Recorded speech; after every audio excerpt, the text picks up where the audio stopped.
All right, it's 11:05. It is trade deadline day. It's been a quiet morning so far. Not really expecting anything of significance from the Oilers, but we've got 2-hour oil stream for you, taking you up probably just past the deadline a little bit, and then into EST afternoons. Dustin Nielsen with you. Hernan Sal's going to be with me the first hour. Reed Wilkins going to slide in. We'll have Tom Gazzola pop on probably in both hours for a little bit as well. Nansel, what's up, my man? How you doing? I'm good. You? I'm doing all right, buddy. Great job last night. Yeah, thanks a lot. I think it went pretty well. So yeah, nice knowing you guys, but I'm out of here. It was very, very cool to hear you call that game with Noodles. Yeah, it was cool. Noodles is good too, man. He's he was awesome. Yeah, no, feeling good. So, I showered today. I got my Jameson sweater on. Did my hair. What do you mean your Jameson sweater? Because Jameson wears these. You know? Dave Jameson. Yeah, oh, okay. Yeah. I thought it was like Jameson alcohol branded sweater or something. No. Yeah, ready to roll here. It's been, like you said, slow morning. I think 3 deals, 1 extension.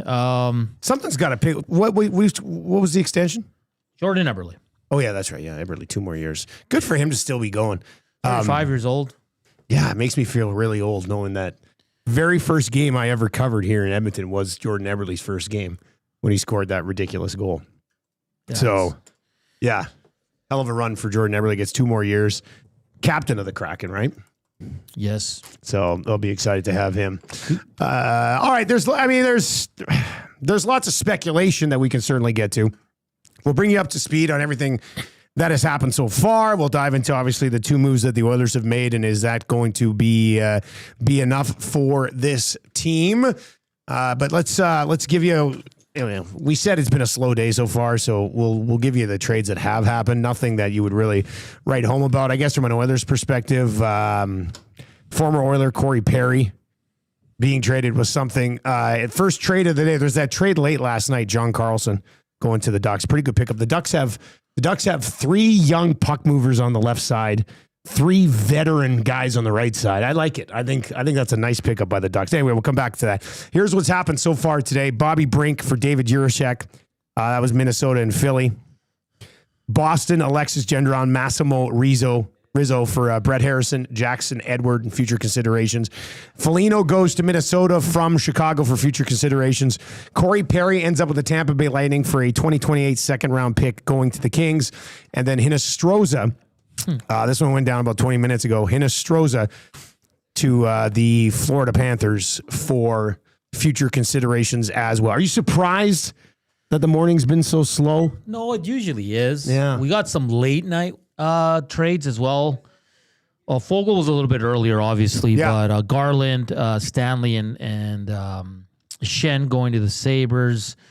So we did get some action last night. Things are going to pick up here probably in these next 2 hours. They have to, right? Yeah, they have to. We'll wait and see some of the bigger names if they get moved. But right now, it's kind of, it's a slow one. But, I mean, we're used to this. We shouldn't be surprised. A lot of the teams get their work done early. Look at the Oilers. They brought in 3 new players. So we sit here and we wait for the next hour to see if there's some action. I would think I always relate back to one of the deadlines at 12:60, where I did the whole morning show and then I was on deadline coverage till like noon as well. So I'd been on for 6 hours. Yeah. And like nothing of significance had happened. And Gregor came in at noon to kind of take over. So I left at noon. I go out to my vehicle. I get in. I turn on the station. And sure enough, like as I sit down in the car, Marian Gaborik gets traded. I'm like, I sat there for 6 hours on the air today and nothing happened. And then Marian Gaborik gets dealt. So I'm assuming that you'll probably see maybe a couple of trades this hour and then somewhere between 6 to 8 trades in the noon hour. Yeah. I mean, if you look at the trade bait board for TSN, like all of the big names are still there. And most of the trades that have been made already really didn't include many of the guys that were near the top end of that list. Yeah, it's crazy. It'll pick up, though. I don't think it's going to be the busiest deadline day we've seen. But it's been a busy week. I know the guys on TSN, right? They have a lot of planned segments and stuff if it's slow, and they've used a lot of them, so they're probably running out right now. Some Oiler news, though. Both new guys will play tonight. That's locked in. Okay. And Matthias Janmark, according to Tony Brouwer, has undergone surgery. He will miss the rest of the season and playoffs.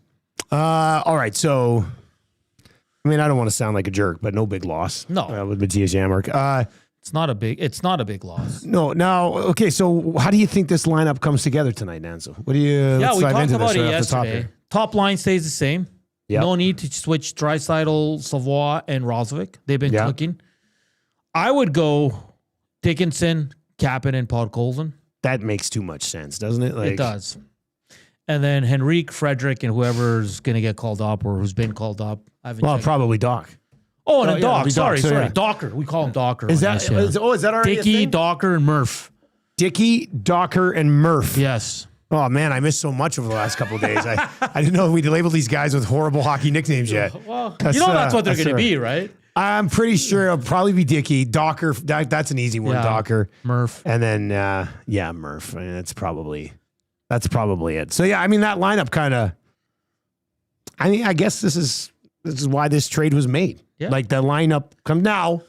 I'm not going to sit here and go, oh, Knobloch's going to lock these in and leave them the way that they are, because I'm assuming Podkolzin will pop back up with Draisaitl. Yeah, he might. At some point. But what do you think of that lineup? 780-218-9999, 780-218-9999. You can text us anytime at 780-218-9999. And if things do break and we're discussing other stuff, feel free to pass it along. We've got what am I throwing here? TSN? I think, TSN trades. So, TSN still just nothing against Sportsnet. No. I was texting with Gazdick this morning, actually. But I don't know. TSN was the one that was the go-to when we were like kids. So it's like my automatic. Yeah. Yes. And I know, look, I work for TSN, obviously. But it's just, I guess I'll say this. Sportsnet has never done anything that stole me from it. Yeah, exactly. I used to flip back and forth quite a bit. Now with streaming, it's easier to just kind of click on one and there's no one leave it, better but- than Duthie. Yeah, I don't want to take anything away from the hosts on the other guys, but Duffy's the best in the country. So Just back to the Oiler lines, I could see Frederick instead of Kapanen on the third line. and then Kapanen plays with Doc and Henrique. Yes. That's the only move I can see right now. Unless he goes back to Kapanen, Draisaitl, and Podkolzin. See, now I don't. I don't like that. I'm not going to say I don't like it, but I don't think he would do that for the Yeah. Don't you think? I guess I'll say for Dickinson just starting to fit in, Yeah. for a player of his ilk, probably easier to adjust to Podkolzin and Kapanen as wingers. Yes. Straight line players, physical guys.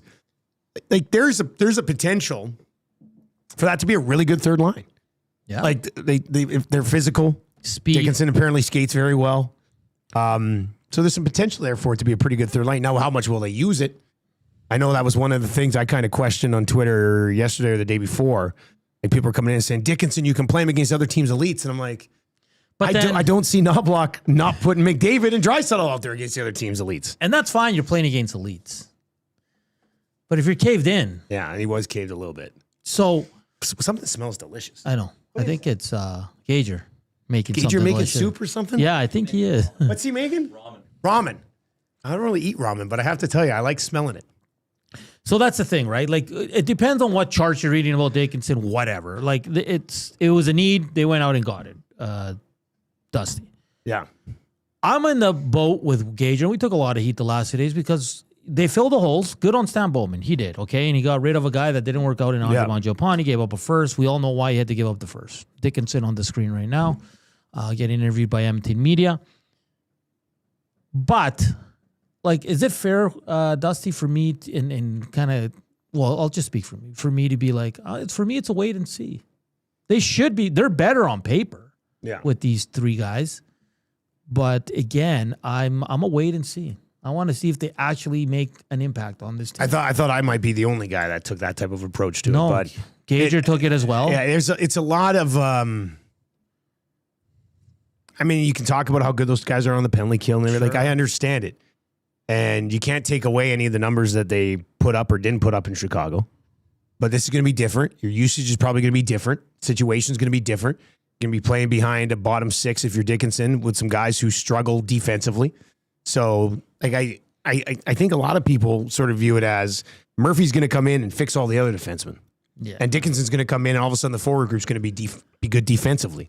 And both of these guys could be very valuable pieces. Doc's a bit of a wild card. I mean, that's a total wait and see approach. I'm not even sure he'll be a long-term NHLer. He's sort of still establishing himself. But the real, the real way you'll be able to evaluate this team is if those guys can do their job, but everybody else has to step up and start doing their jobs better. Yeah, right? Exactly. Like to expect Connor Murphy and Dickinson to come in and turn this team around, I think that's a little unfair to them. They're not that level of player. No, it's the big guys here. Specifically, Wallman. It's Nurse on the back end. Up front, Connor McDavid has to get better at defending. Too much trying to cheat for offense. And there's a lot of guys. But the big boys are the ones that have to figure it out here for this team.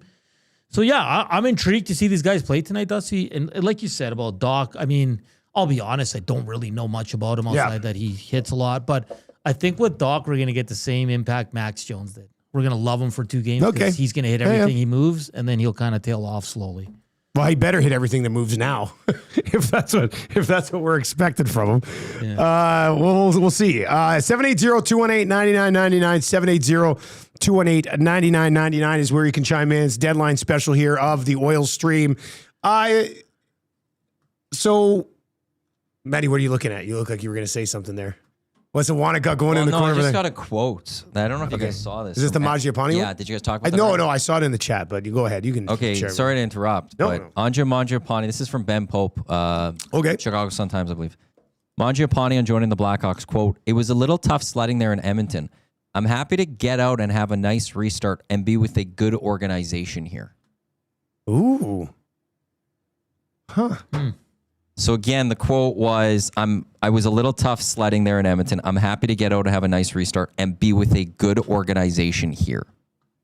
Now, that could just be... That could be an axe to grind because you didn't get the opportunity that he had. With that being said, I think if you were to talk to a bunch of people around the league, they'd probably be like, I don't know if the Oilers are viewed as the most functional of organizations. Well, so that just adds to everything that's happened with Paul Coffey and everything that's been going on and the discussion about how's this organization going, organizational structurally. Then you got a player leaving going, I'm happy with a good organization.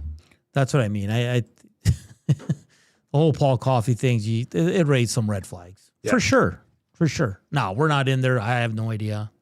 I don't think any of us really could know. But when a player leaves and he makes comments like that, and listen, Mangiapane shouldn't be upset because he played the first month in the top 6. Yeah. Like he did have a lot of opportunity. He didn't get Ryan Stromed. No, he did not. I thought Strome got screwed, but... whatever, man. Players can say what they want, so... all right, Andrew, the accountant, texts in and says, best case scenario. Oh, sorry, I took off my glasses. Now I can't read the screen. One sec. I got T on my glasses. Here we go. All right. Best case scenario right now is Dickinson playing against elites and performing well. Wallman playing on his correct side helps him feel more comfortable and hopefully some confidence to play some defense and a fourth line that hits and doesn't fall apart defensively. Well, but the fourth line will be what? We said Henrique, Frederick, Doc, and Frederick. I guess you could say it wouldn't fall apart defensively. And that's another positive because it pushes Enrique down. Outside of faceoffs, he's a fourth line center now who wins draws. I think he hasn't scored in over 40 games now. It was 38 that started this week, so they've played a couple games. And he hasn't buried one. So, maybe if Doc goes out and starts hitting everything, maybe it kind of rubs off with Frederick a little bit too. Sure. Right. Tristan Jarry confirmed starter for tonight. So he's not being traded for Sergei Bobrovsky then? He is not. That's a tough one. Bowman has availability yesterday, basically kind of said he was done. Do you think they should have been done, Ansel? I mean, no, because you love trades for the team you cover. But if you can do math and read Puckpedia, I think it takes a lot of, who can he move to create cap space? If people, Hernan, 50% retained, okay, they have $475K cap space. Yeah. So you can get... If they do, I think it's like a fourth liner, kind of AHL tweener type that they hope they can spark or find something there, right? I don't think anything big's coming. 780-218-9999. So if this is the deadline for Stan Bowman, what do you make of it? 780-218. Are you happy with it? I think most fans would say that they're relatively happy with it. Is that fair? You think you guys have been here for yesterday? What was it like? Have you been on X? People are over the moon. I have been on X. I feel. I guess I'll just say this: there's some very first day of free agency vibes going on right now with these deals. You know? Yeah. The last 2 years of free agency is like, oh my God, they did this. Oh my God, they did this. They finally got these guys. And what has happened is that as free agency played out and as the season gone on, turns out both free agencies kind of sucked. So that's why I'm taking the approach of let's see how these guys look, because they've made other moves that we thought were good and they came here and they didn't work. Now, is that because of the player themselves? Is that because of the coaching? Is that because of, the group of guys on the ice who are a pretty tight-knit group and go things about their own way sometimes? That makes it tough for maybe some of these new guys to fit in. So we'll see how these guys do. But it concerns me. Gotta wait and see, man. Yeah, I'm gonna wait and see with these two guys. I know they're NHLers, but it's Connor Murphy coming in. Unless Wallman and Nurse shape up, it won't matter. And then unless the forward group learns how to defend, it's not going to matter either what Dickinson can bring. This has got to be more than just these two guys. It does concern me, though, because Bowman was asked about adding rentals. Yeah. And he's like, you usually try to entice them to stay. Why are you saying that now? Wait. And that's my worry, is that these guys might be, okay, let's just say they're good. You say Connor Murphy's going to get 5 years. They're going to get 7 years, no movements for the full 7 for both these guys. Like Dickinson's got to think that if he goes out and balls out for 2 months, there's a deal on the table with Stan Bowman. Full max term, yeah, crazy money. Well, he's making $4 million anyway, right? I know they got him at 50%, but he's going to be sitting there going. And Dickinson's a guy that, we said it yesterday, he's only played one full season, right? He's only played 82 games once in his career. No, he had a 78, but everything after that is under 67 games. So there is some worry there, of course, knock on wood, that he can play the remaining 20 games or what the Oilers have left to really see what he can bring. And the other part of it is he plays against the Leeds. Okay. And you tweeted it yesterday. Yeah. I'll believe it when I see it because... And Knobloch said, yeah, it helps me build a third line now that I can throw out there against the other team's best lines. I'll believe it when I see it. Yeah. Sorry. You're telling me in a critical moment in a hockey game. Yeah. Knobloch's going to put Dickinson out at center instead of McDavid or Draisaitl. Well, he might. I don't live in that world. He might, but with McDavid on the wings. Yeah, maybe that's how it'll work. Let's see here. 780-218-9999.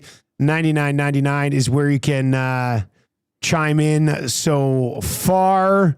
Jack and Dak says Colton Dock, the throw-in, could possibly be a gem. From what I hear, he's cut from the same cloth as Vasily Podkolzin.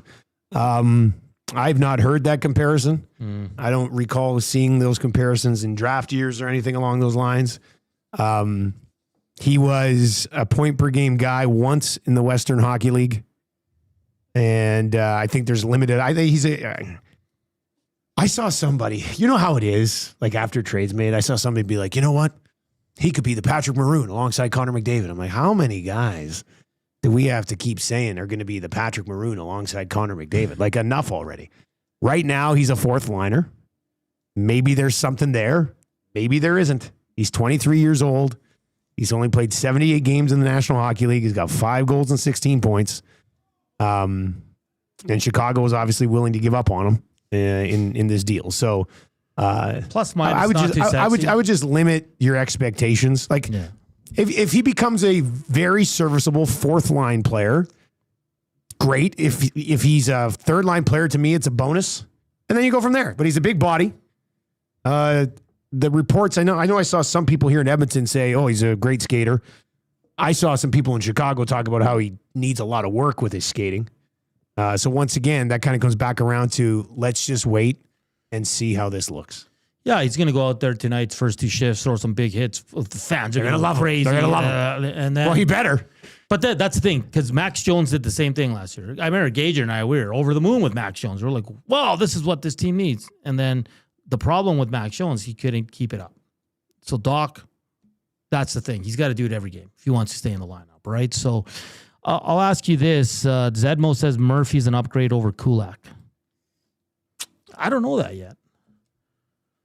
I've been wondering where those takes are coming from. Well, yeah. I would let me put it this way. If Connor Murphy is an upgrade over the last 2 years of playoff Kulak, amazing, then I'll be very impressed. Yes. I'll be very impressed because I'm not expecting that. I won't be disappointed if he's not that. Because Kulak was really good the last couple of years in the playoffs. And remember that's the playoffs, that's what it comes down to, right? Yeah. He went to his off wing and didn't miss a beat. Like he was playing with nerves some of those games.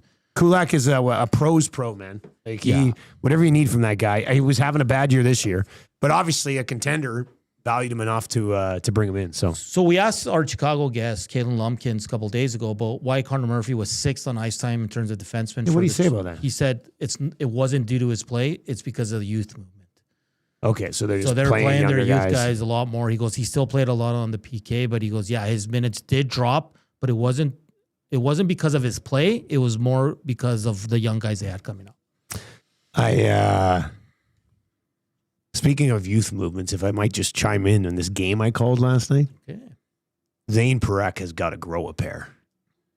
Like that, I don't know if I've ever seen a defenseman avoid contact more than that guy did last night. Like there was a play, the puck was in the corner, and he had it, and he was starting to skate behind the net, and I can't remember the Senators forward, but one of the Senators forwards comes in to hit him, and he wasn't going to blow him up. He was just going to hit him, and Parekh stops to avoid the hit, shies away from the puck.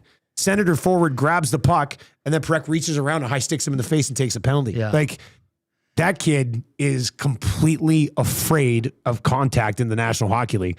He's extremely talented with the puck, but my God, I don't know if I've seen an NHLer pull up the way he did with the contact coming in last night. I looked at it and I go, well, you're not ready, man. Like, He's small. I saw him in the press box here when the home opener. And I cannot believe that someone that size was. He could be potentially a star in the NHL. Yeah, but he's still a kid, man. Well, that's the thing. Like when he's 24, you're hoping he's not pulling up like that. But so far this year, what's he played now? 20 games. He's got 1 assist, and I think a lot of it has to do with the fact that he's just not ready to be playing in this league. Well, there's one point in the game. Who's the tough guy on McDermott? He hadn't played since late December. Him, and you can tell he wants to chirp him. Parekh's just like, and they panted, and he is just like, he was McDermott. He's not going to fight him. No, but he's trying to get at him, and you can tell it was working because Parekh wanted no part of that. I was hoping that McDermott would go with Klapka. Yeah, it's like that was kind of the buzz. Some of the buzz was like, oh, they're putting McDermott because McDermott hadn't played in 2 months. Yeah, they're putting him in maybe to fight Klapka, and I was like, please, yes. But then somebody else told me that they were putting him in to showcase him, and I was like, "Why are you showcasing Curtis McDermott?" Like that one didn't make a lot of sense to me. I like the idea of him getting in there and being physical and fighting against Klapka, but that didn't happen. We've got an hour and a half left to the trade deadline. Purs texts in and says McMahon talks continue to heat up. All right, what's going on? What is the latest on? See, that's a guy who has it. Yeah, share your homework, please. Let us know where you're hearing these rumors. McMahon is the one guy that I still am kind of holding out a little bit of hope for on an Oilers front, right? Because what's he make? 1.35 or something like that? He's cheap. So he's super cheap. You're getting him because you want to re-sign him. Yeah. I'm going to pull it up right here. So, like, that's one that you want to bring him in, see how he looks. If it goes well, Alberta boy, local guy. Not that that matters, but, I mean, probably be willing to stick around. 1.35. 1.3. See, so that's something that they should be able to pull off. If they wanted. I'm surprised McMahon hasn't been moved yet. Well, like he's going to go before the deadline. Well, they sat him out. You'd think he'd go. Scott Laughton's another name out there. But I think the price tag on McMahon is probably, because look at how much he makes. We should open up the door to more suitors. But he's a UFA. So he should drop it down a bit. Yeah, but what Corey Perry get?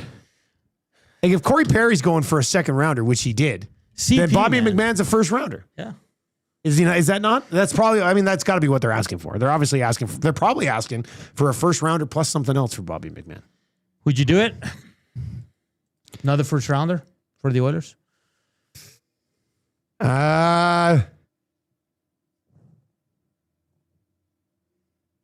know what? I hesitated to say no, so I don't know. Maybe I would. Good on Toronto. They should absolutely hold out for the best deal here. And I think that's the one that's going to come down to the last hour. Mark in the Park says, I've seen it in 3 different places on X. None that I think are verifiable. McMahon for Hudson in a second. Oh, no, come on. No, come on, as in that's too much. Well, I don't think Toronto. Maybe Toronto would do that. A second, sure. They keep getting some draft capital. And then Hudson, who's a player that is pushing on the NHL door, needs the opportunity. Yeah, I mean, it's not the worst trade proposal I've seen. Nolan from St. Albert says, the only thing I can see happening is a second and a prospect for McMahon. But other than that, I think we're done. I'm cool with it. Bit of sandpaper. He goes, second and Hudson is my prediction. And so a lot of people are kind of buzzing around this a little bit. Bumbo texts in. And if you're listening on TuneIn or iHeart today, tell your friends about Edmonton Sports Talk. Easily stream it free on YouTube or iHeart TuneIn. Bumbo says, I really want Jesper Wallstedt. Do you think it's possible? There's no goaltender move coming here, is there? No. I think they're sticking with these two guys, and they'll... It's funny because Bowman scares me with these extensions and no movements, but I'll be honest, I think, no, he went out and got Tristan Jarry. He's the guy with Ingram. I still think Ingram's the number one, and I think they'll revisit Ingram in the offseason. I truly believe that. So you look at a world where these two guys are your goaltenders again next year. They might Ingram be. and Jarry. I mean, what are you going to do with Jarry? Okay, well, so I get back to the office. I sit down, open my computer. We're watching the Sports Center. And I see Sportsnet posted a clip talking about should the Oilers be going after Sergei Bobrovsky. What would you add to Tristan Jarry to get Sergei Bobrovsky at 50% retained? Because if you're moving Jarry the other way, it's a wash if he's 50% retained. How much would you be willing to give to bring in Bobrovsky for the playoffs this year? Not having a great year, but we've seen him. He's been awesome. So it's going to be a high draft pick because you're asking them to retain. Yeah, 50%. And you're probably throwing in a prospect. You're probably throwing in Hudson, Szymanski, or Ike Howard. You know, another twist on this is that you might have to juice it up a bit more because I don't want this to come across the wrong way, but you'd also be getting Jarry off your books for next year. 100%. Right? Yes. Like, there's that element of it too. It opens up all like if you don't believe in Tristan Jarry and you were able to move on from him in some sort of deal for Bobrovsky as a UFA, then you're freeing up that cap space in the summer to admit that you were wrong in the Skinner Jarry trade and that's still possible. Do something else. And he has a modified 12 team no trade. So Tristan Jarry could be moved in the summer. Right? So it's still a possibility. I keep wanting to call you Joaquin. I'm so used to it. That's okay. I like the way you say Joaquin. Joaquin? No, you say it better. You say like Joaquin. Joaquin. Yeah. I don't have your linguistics abilities. So I call him Gager. Or Walk. Maddie, has there been a trade yet since we've sat down? I don't think there's been a deal yet. No. Like, when are these trades going to start? This is ridiculous. Wake up, Bowman. Somebody pull a trigger. Come on, we need Bobrovsky. I'm so sick and tired of the St. Louis Blues saying they're going to trade everybody and then trade nobody. Move Binnington and Robbie Thomas, you cowards. All right. I heard Drager earlier today on the panel. Yeah. Sorry, he said Thomas is cooling down. Of course it is. Celtics forward Jason Tatum expected to make his season debut tonight versus the Thank you. Mavericks. So there you go. There's some Thank news. you. That's according to Adam Schefter. Any update on LeBron's elbow injury from last night? No. I'm monitoring that situation very closely. But Schefter broke that one. Schefter broke it. Schefter breaks everything. He broke what was the trade? Panarin. He broke the Panarin trade. And now he's telling us that Jason Tatum expected to make a start. I like the idea of a 4-sport insider. Just touch them all, Joe. All right, Tommy Gazzola is down at the rink. Let's bring in Tom. Assuming, well, you talked to some new guys, I guess, today. Tommy, kind of probably quiet as far as the deadline goes down at the rink today. Dusty, whatever you just said got muddled and muffled. I didn't hear it. Could you say again? I was going to say kind of quiet compared to some other mornings from a trade deadline perspective down there. Dude, it is so quiet here. I mean, the Canes just got on the ice. They have 3 guys on the ice and 2 coaches. The Oilers, I peeked my head out to see what was going on. A couple guys went and took a quick twirl, and then, shortly after that, it was Spencer Stastny and Connor Ingram on the ice working with like 5 coaches. There's more coaches doing stuff on the ice than there were players. So quiet, like on the ice, quiet around here. Chris Knobloch just finished speaking. He basically said that it sounds like their deals are done. There's not really anything happening. He summed it up by saying all the guys that he has available to him right now sound like they're going to be playing tonight. So didn't sound like a guy that was anticipating any moves. So it's kind of quiet, to sum it up. Tommy, like you mentioned, it's expected that 3 new guys will play. We saw on TSN here, Dickinson and Dickey and Docker, as we're calling them, spoke with the media. Just first impressions on talking to those guys. Dialed in, ready to go. I know Colton Dock was acquainting himself with some local media. I saw the radio crew all around him, and you can guess who was right in there. Finally got his wish. Yeah, there you go. Yeah, that's a nice way to put it, Dusty.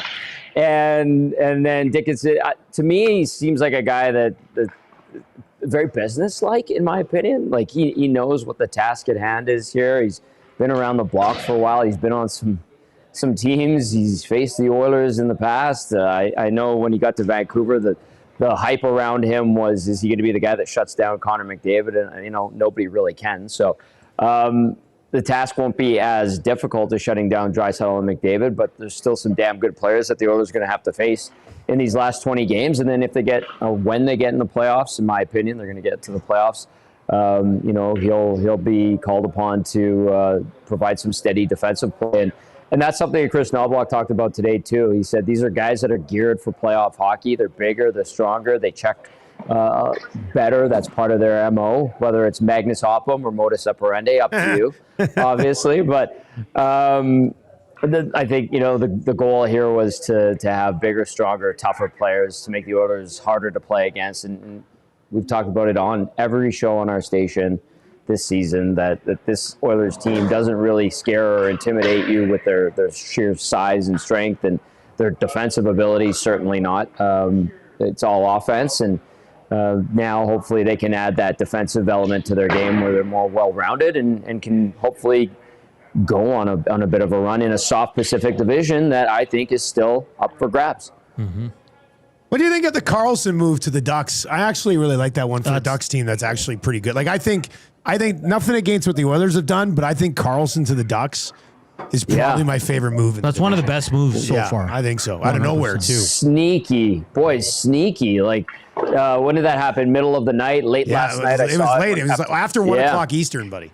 Yeah, I was watching the TSN panel earlier this morning, and they're like, yeah, he was asleep when the trade happened, and I saw Ovechkin's comments about it, and he didn't seem too happy about it. But what does that say about the Washington Capitals, where they're moving out a piece like that? You know what it kind of reminds me of, you guys?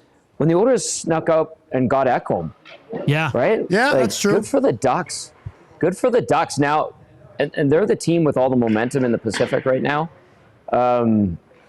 We had Jonathan Davis on the pregame show last week, and he's like, guys, I think the Ducks are going to take the Pacific Division. Could you imagine, boys?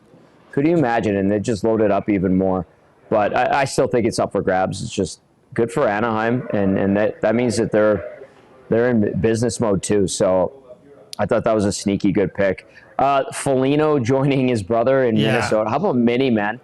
Minnie is loading up. We saw the Avs make some big moves. The Dallas that didn't stay quiet. Yeah, the arms race at the top of the West with the big boys has been pretty entertaining, actually. They're all at Bunting going to Dallas. Like they got Myers. Roy went to Colorado. Colorado. They already have King Kulak. Yeah. Like it's crazy. Hey, Tommy, Tom Gazzola joining us here on the 2-hour edition of the Oil Stream covering the trade deadline.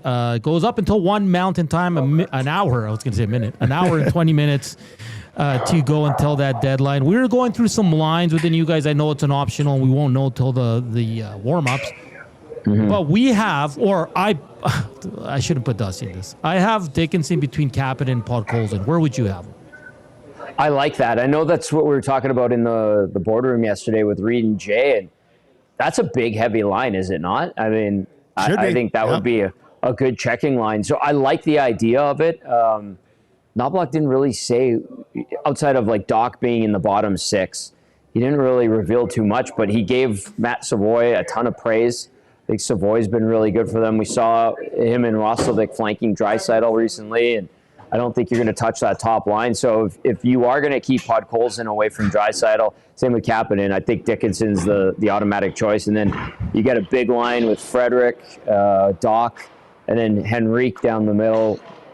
I think that's looking good. Or do they want to play Szymanski? You know, I would assume that that's a good route to go, and I guess we'll see. But yeah, man, that seems like Podkolzin, Kapanen, and Dickinson, good veteran checking line, and good teams have a lot of good NHL veterans, and then they kind of minimize the play of tweeners. And I think, you know, if we look at Szymanski, if we like what he's doing and his growth in the NHL in a brief time here, I think, you know, at this point in the season, he might be the odd man out, which is kind of natural, which is fine. Tommy, what did you make of the quote from Magiapani? Ben Pope in Chicago had this, says it was tough sledding there in Edmonton. I'm happy to get out and have a nice restart and be with a good organization here. What do you think about the tagging it with the good organization here? Is that just happy to be in Chicago, or is that a parting shot at the Oil? I'd have to listen to like how he said it, because I think that can be a tell too. But I mean, boys, I've shared my concerns with how things are done, especially recently around here. It's pretty obvious that it wasn't a good fit from the get-go in terms of how he was utilized. Don't get me wrong. I'm not going to make excuses for Magiapani. He had some opportunity early. Yeah, absolutely. I don't know. I don't want to put it as a parting shot, but maybe it was a throwaway line, Dusty. You know, like, I'm happy to be part of a good organization here. Now, if he put emphasis on being a part of a good organization, then I'd be like, okay, that's a shot at the Oilers. I'd want to hear it to really get full context, because I think sometimes something like that could get lost in translation and perceived one way by one fan base and another by another fan base. So, listen, it wasn't a good fit. If it was a parting shot, I'm not surprised.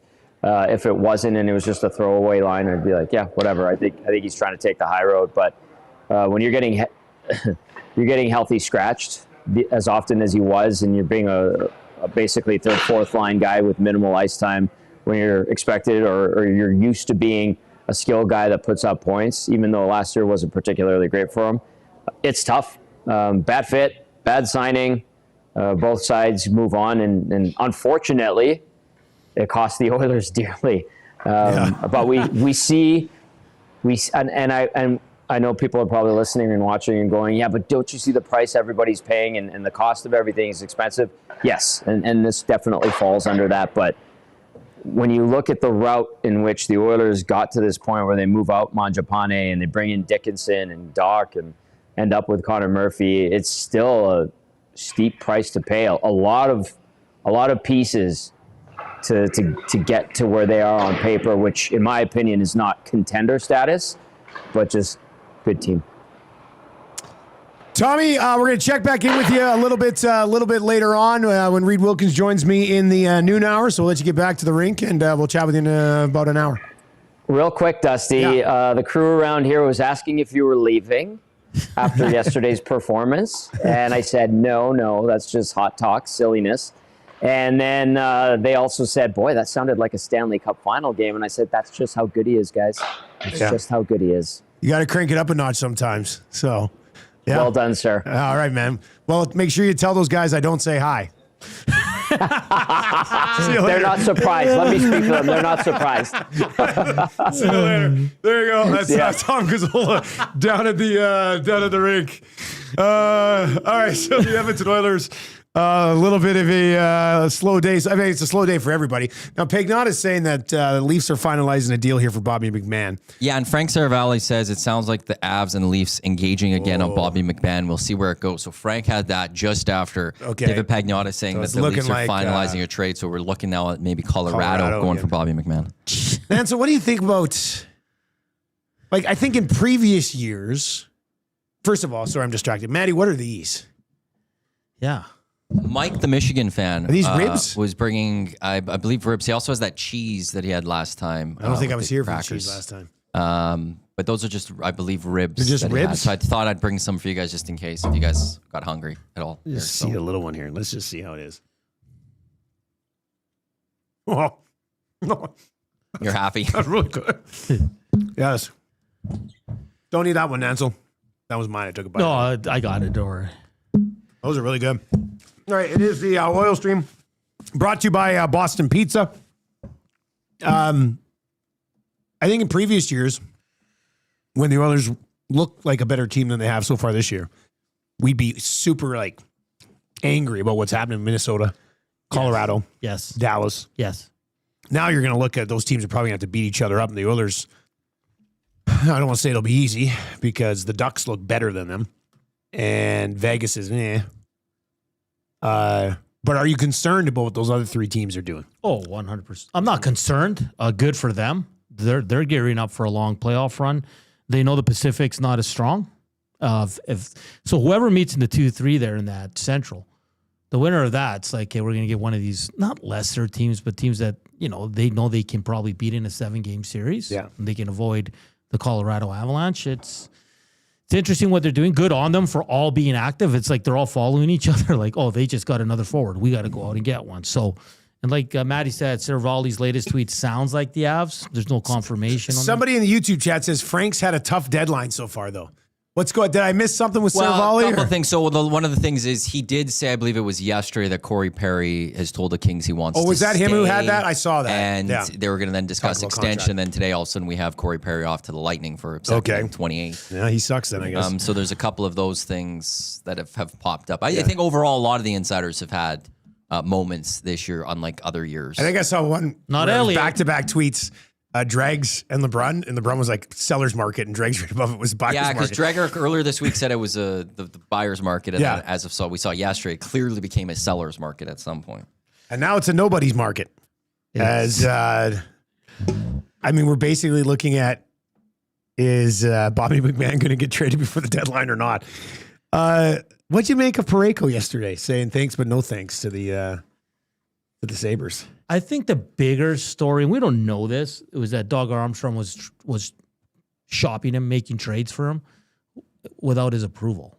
Like, don't you think you should go to the player first and say, hey, I have a deal with, like, and it's just the way it got out. Like, because it makes Parayko look bad, right? Yeah, It's but like, it shouldn't. No, it shouldn't. Like, that's his right. I want to see these guys use these no movement clauses. But Like, Buffalo fans are probably irate with him right now. But interesting. And again, every damn team has at least 6 no movements. It's the new way the NHL is done. I don't get it. I think Stan Bowman's got to stop giving them out like candy. He has to, because then we're stuck like the Oilers are stuck like this, right? Where they have to bring in a bottom 6 guy and cheaper defenseman. You can't have to go. You can't make a big splash that everybody wants. So good on him. He by all accounts, he would play for other teams out in the West. people seem to love St. Louis, though. Yeah. Like, they were talking about Frederick. Remember when Frederick came here last year? It's like, is he going to stay with the Oil? But if he's not going to stay with the Oil, he'll go to St. Louis because everybody loves St. Louis. The guys love St. Louis. And I think Colton Parayko, I saw Pat Maroon on a podcast a couple days ago saying, like, Parayko is Mr. St. Louis. Yeah. Like, he's the most tied blue to the entire community. So, And he's 32. He has his family. He probably doesn't want to go live in Buffalo for the remainder of his contract. And again, Doug Armstrong, you gave him that deal. You gave him the no movement. Tough luck. And that's why this whole Darnell Nurse stuff is a little silly, because at the end of the day, Dusty, Darnell holds all the cards. yes. He can. I do think eventually you'll be able to move him once the modified is, but Darnell Nurse is not going anywhere for the next 2 years. He's going to play it out with Connor McDavid and see where that goes. Yeah. Like, I truly believe that. Like, he's not going to be like, yes, Stan, move me from a Stanley Cup contender with 2 of the best players in the world because the fans and media are tough on me. I don't think Darnell's kind of like that. I don't think he really cares. All right, you can text us, 780-218-9999. You can hit us up over on YouTube. Portions of the oil stream brought to you by Popeye's Louisiana Kitchen. 3-piece bone-in chicken, just $8. Thanks to Mike, the Michigan fan, for dropping off these ribs. If we weren't spending so much time talking, I'd definitely be diving into these a little bit more as well. So Rishog, 26 seconds ago, just over an hour out of the deadline, and can report there have been no discussions at this point between the Canucks and DeBrusk camp about a waiving no trade. Yeah, no, Jake DeBrusk, sorry, but no one's taking that contract. Yeah, I don't think that's one that's going to be easily moved. Rob from LA texts in, and of course, this is your show. You can text us. We'll get to as many of those texts as we can, and we'll get to a few more of your nasty chats as well. I know there's some goaltending conversation that you want to get into. Leafs in St. Louis need to make moves. Huge fail if they don't make a couple of big moves. Although the Leafs moving OEL makes no sense. He's their best D-man, and he's actually on a good contract. I don't know what's going to happen in Toronto, man. That's interesting, man. That poor GM, because what do you do with Willie? What do you do with Austin Matthews? I think it's got to be close to the point where you move on from Matthews. Yeah, me too. It sounds crazy to say that, and I'm not going to say it's the best thing for the organization, but I think it's getting to the point where you're just like, would still have huge value, right? You could get something of major significance for Austin Matthews. You've given it a go, and I know some people, like if you're a Leafs fan, you're like, well, Dusty, the others are giving it a go, and McDavid, at least they've been close. Yeah. The Leafs haven't even had a sniff with that group. They lose Marner. Obviously, they miss Marner. Obviously, Matthews misses Marner. Like, I think you've gone as far as you can go if you're the Toronto Maple Leafs with this group. And if somebody was to come to you in the offseason and say, hey, here's a behemoth package for Austin Matthews, I think it would probably be time. I don't know if in that market you can do that. Like, can a Toronto market handle a Leafs team out of the playoffs for like 3 or 4 or 5 years in this day and age? Probably not. They're going to have to. But it might be what's best. It might be what's best for it. Their goaltending's not strong. The D-core is not very good. And up front, they brought in Matthias Michelli and a lot of these guys, Scott Laughton, to kind of fill the holes and all that. None of it's worked, Dusty. So it's going to be very interesting. But I can see Austin Matthews being moved, and he's going to get a hell of a return. Yeah. 100%. Because when's he a UFA? Is it next year or the following year? I think he has. I think it's 2 years left still.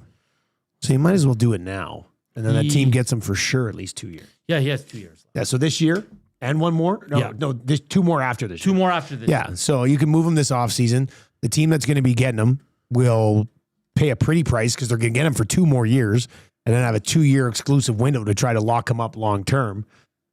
This would probably be the time to get that done.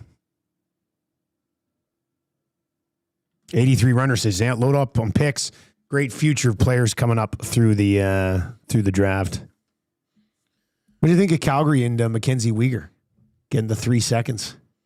Good for them.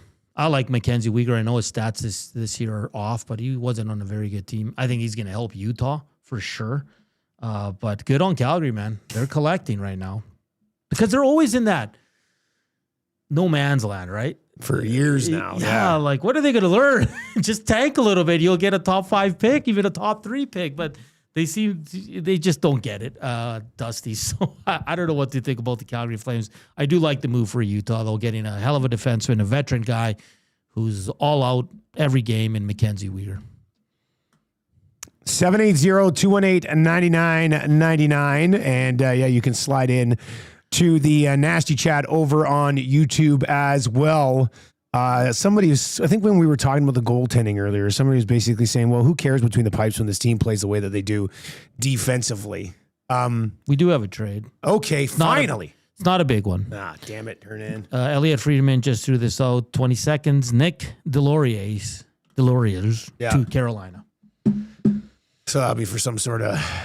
Probably late round pick. Yeah. They get a tough guy. Yeah, he's probably one of the few tough guys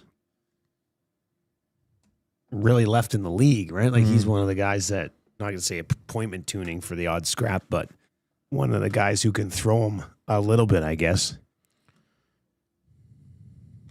Very slow right now. I thought there'd be 3 or 4 trades in the 11 o'clock hour. I'll tell you, if Bobby McMahon is like the only deal that happens between now and 1 o'clock, I feel really bad for those TSN guys. Well, Scott, Again, we're going through here too, but I think they're trying to move Scott Laughton, OEL, so we can keep track on those trades. Like you said, Bobby McCann's another name. The bigger names, the Kadris, the Robert Thomas, it might be tougher to do. Yeah, I don't think Kadri's moving. No. Trocheck's another name to keep an eye on. No, I'm not saying for the Oilers. I'm saying in general. It's interesting because, like, is it backfiring now if you didn't move your guys earlier? Like, do you think it would have been better for the Leafs to move McMahon 2 days ago? Some of these teams that have already been buying have already sort of spent what they wanted to spend. Might have been a better idea to move on it a little bit quicker, I think. And you're seeing that a lot more with deadlines, that the deals start coming that early in that week. You're seeing that a lot more. Teams are not wasting any time. Okay, and so we're gonna have Reed Wilkins slide in here around noon. So 2 things. One, if the deadline is done for the Oilers, and we're by all accounts assuming it is. Did you guys do this on your show yesterday? What did you give him a letter grade? What did you think of it? We're doing that today. Oh, okay. I don't want to spoil. No, it's fine. I mean, he filled needs. Yeah. You got a stay-at-home defenseman. Hopefully he helps. And then he got a third-line center that here in Edmonton everybody's been wanting the whole year. So he went out and got 2 pieces that the Oilers needed. Now, I'm still waiting to see on how much of an impact they'll have. For a letter grade, I don't know, Dusty. It's tough. It's tough to give him a letter grade right now because I just don't know. He filled needs. On paper, it looks great. I think I'd say B minus. I was gonna go B minus or C. Yeah, I would go B minus, and I refuse to go any higher because he had to pay to get rid of Magiapani, which was one of his own mistakes. Yeah, you know what I mean. Oh yeah. C plus would have been justified, I think, but he did fill a couple of needs. Third line center, right jaw D-man. We talked about them needing it. Are they the best of possible pickups? Probably not. No. But are they pretty good for what they were capable of doing? Yeah. I think they are. So before you go, Nanzo, the Nasty Chat wants a parlay put together here. Because usually we're doing the lock shop. So let's slide in here. You guys will have to screw it. Let's do it as well. There's a decent enough amount of games here today. Pick a game for me. What do you got? How about we just build one for the Oilers? You want to do that? Yeah, let's go. Let's do that. I didn't put one together today on the morning show. So, all right. The Oilers are actually a slight underdog tonight. Really? Do you want to keep the money line out of it? Yes. Okay, I think that's a good It's idea. It's a tough pick. Yeah, let's just do player props. Yeah. Okay, what do you got? Give me one. Let's go. I tried to pick Nurse the other day. It didn't go. I wouldn't put him up on the board either. I'm gonna go Zach Hyman. Okay. Point. Zach Hyman point. Let me bring up the player markets here. Of course, Edmonton Sports Talk is brought to you by Play Alberta. If you've not yet downloaded the Play Alberta app, please do. We're going to actually have their suite for a game later this month. We're going to give listeners an opportunity to join us in that one. Let's see. All right, so what did you say? Hyman point? Mm-hmm. They're going to score on the power play. Okay, well, if they're going to score on the power play, you think I'm going to go Bouchard power play point. Okay. Okay, and then we need one more. Bouchard power play point, Hyman point. Do you want to go saves? Do you want to go? I don't want to go saves. No. That's too sketchy. Score after one, or both teams to score a certain amount of goals. Both teams to score 2? I think there's going to be goals today. So let's go. Both teams to score 2. Bouch power play point, Hyman point. I'll send that over to the crew at Play Alberta, and we'll have that up for you. There you go. Everybody who's here for the lock shop, usually, if you're just an oil streamer, we usually have the lock shop from 11 until noon. Put together a little parlay for you, and so there we go. We'll send that over, and we'll get it up. What did we say again, Nanso? It was Bouchard power play point. Boosted Deadline Day Oilers special. Okay, so Bouch power play point. Hyman point. Okay. And both teams to score 2 goals tonight. Bouchard over 0.5 power play points. And Edmonton and Carolina both to score 2 goals. Someone on the Nasty Chat, I can't find it now because they're coming in hot. So can someone please take a bite out of those? I did take a bite. They're absolutely delicious. They're absolutely delicious. All right, Nancy, what's coming up in EST Afternoons, buddy? Yeah, we're going to go through all the trades one by one with Joaquin Gage. No Zach to the Futures. We're going to go just hard in on the NHL. Tee up the game, of course, tonight. And then we'll have Derek Van Diest to get an Edmonton side of things. And Michael Tracos from the Hockey News will go around the NHL. Winners and losers from this trade deadline. And hopefully we see 10 trades in the next hour. Well, Reed's coming on, so it's going to explode. I don't think 10 trades is unreasonable. No, not at usually all. there's like 19 trades on trade deadline day. We got 5. We got 5 right now. So it's got to crank up a notch here. All right, I'll step out. Take these ribs with you, too, because Okay. they're just going to go to waste here. Okay. But they are delicious. Absolutely delicious. All right, Reed Wilkins is going to chime in. It is the Oil Stream, and is brought to you by Boston Pizza. Portions of the hour usually brought to you by Popeyes as well. And, of course, Play Alberta is the title sponsor of everything we do over here at Edmonton Sports Talk. We'll check back in with Tommy Gazzola from the rink a little bit later on. And, we've got Oil Stream continuing up until 1, then EST Afternoons, and then the Reed Wilkins Show a little bit later on today. Reed's going to join. Oh, and he's dressed well again today because it's a game day. He looks really good today, does Reed Wilkins. If you're listening on TuneIn or iHeart, you can text us 780-218-9999, 780-218-9999. Hello, Reed Wilkins. Hello. How you doing? Was I How you making doing, noise there buddy? On the mic. I'm doing great. How are you? Oh, I'm doing just fine, buddy. Doing just fine. I want some action. I want some moves. Well, yeah, that's the trade deadline, baby. It's not what it used to be. So last year, it said there was 16 trades in the final hour. Well, right, because and now they scramble a little bit, or they are getting minor leaguers that they wanted. Those are the worst. Or, Cooper Marody gets traded, something like that. Though, you know what? The Patrick Maroon trade was a last-minute one. That was like filed after because I think that was Cooper Marody, right? It was I think that was it David Musil for Patrick Maroon? Oh, and they brought Maroon in. Yeah, when they brought him in. Let's see. I think Maroon went out. He went out for Marody, I thought. I remember that. Who day. did they give up for Maroon? Was it David Musil? Marty Gurnett. Oh, Gurnett. I was same close. guy. Same guy. It was a former Oil Kings defenseman. Oh, it wasn't Cooper Marody. It was J.D. Dudek in a 3rd round pick. That's what it was. When Maroon left? Did they sign Cooper Marody? Yeah, Maroon Maybe went. Marody was signed after the trade deadline. It was or something around like that time, wasn't it? Yeah, it was. What happened to Cooper Marody? Did Gurnett ever play in the NHL? He did not. He's still playing.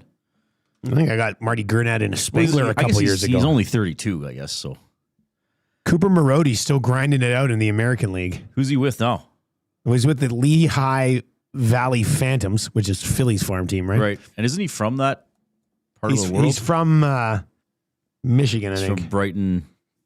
Is that Michigan? Yeah, I think so. Wrights traded from Philly to Edmonton for a round 3 pick in 2019. So that was a trade deadline thing. Was that like a 3-way deal? No. With It says Dudek Wrights and- traded from Philly to Edmonton for a round 3 pick in the 2019 draft, who turned out to be Alexander Campbell. So it was a deadline thing, though. Yeah. Cooper Marody got an assist in his only NHL. No, sorry. Oh, he played 6 games in 18-19, and I don't remember him playing 1 game in 21-22, because that would have been Tippett, right? Must have been a last second. Or maybe Woodcroft was already coaching. I don't know the exact date. Anyway, That's where this deadline has gone. I remember yeah. I did a story on Cooper Marody because he's a musician. Was he the guitar guy? Yes, Yeah. and then he wrote the song about Colby Cave after Cave passed away. Oh, that's right. Yeah. Yeah. So, yeah, really fascinating stuff. Reed, do you have a winner of the deadline so far? Like around the league, is there one team that sort of stands out to you? Do I have a winner so far? We're still waiting to hear if they get this Bobby McMahon Colorado Avalanche thing done. But, I think Anaheim getting Carlson is pretty interesting. That's what I said earlier. Who else did too, they buddy. get, though? That's their only one, right? I believe so. From the whole week? Trying to look. Yeah, scrolling through here, that is the only one that the Ducks have brought in, yeah. But still, that's a really, I think it's a savvy pickup. There's a lot. I mean, who's the biggest name that's been traded? I would think John Carlson. Would it be if we're looking. Carlson? Yeah. Just trying to think. I mean, Perry career-wise. Yeah, career-wise. He'll be in the Hall of Fame, but not for this Carlson's having a great year this year, too. I think there's a world where he ends up back in Washington as a free agent. Oh, that could happen, yeah. Right? I got to hand it to Utah for getting Weegar. I don't mind that. I mean, they're thinking, okay, we got a decent team. We got to shore up a little bit. So Buffalo wound up getting Shen and Stanley and Carrick. Oh, they picked up Carrick, too. I missed that one. Yeah, I think that was late last night as well. So, I mean, they've almost gone a little bit of the Oilers route, where it's like we just got to make sure we shore things up. I mean, aren't they like playing 8:30 hockey since the middle of December? The Sabres? They are the best team in the National Hockey League since like December 13th. Yeah, it's not. I don't think it's close. Yeah. Let me just check. They've been on here. an absolute tear. Because at one point the Sabres were 9-11. Sorry, and then they won a couple, then they lost. At one point they were 11-14-4. They're now 37-19-6. So that's what 26-4-2. Yeah, I think it's an incredible run. So because of that, were you surprised that Parayko didn't go join them with how good they've been? I know he loves St. Louis. I wasn't, because he loves St. Louis, and it's his right not to go. I think the whole. I'm not blaming him. Don't get me. I'm not saying that, but yeah. And I think the whole timing of that. I wonder if the NHL. Well, I mean, I guess you can't stop agents or whoever from talking. Yeah. Like you never know exactly where some of these things come from. Is it an agent? Is it a scout?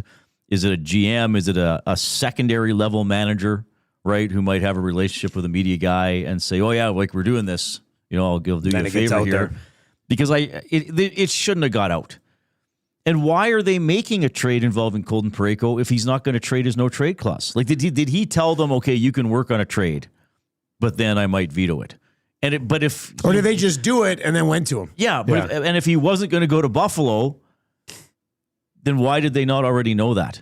Like, I kind of blame the Blues here. They wasted their time on a deal, right? I don't blame Parayko for anything. No. Like, Parayko basically sat there and was like, "Oh, let me check my contract, guys." Like, sorry, you signed it too. I can't. I'm going to stay right where I am. Yeah.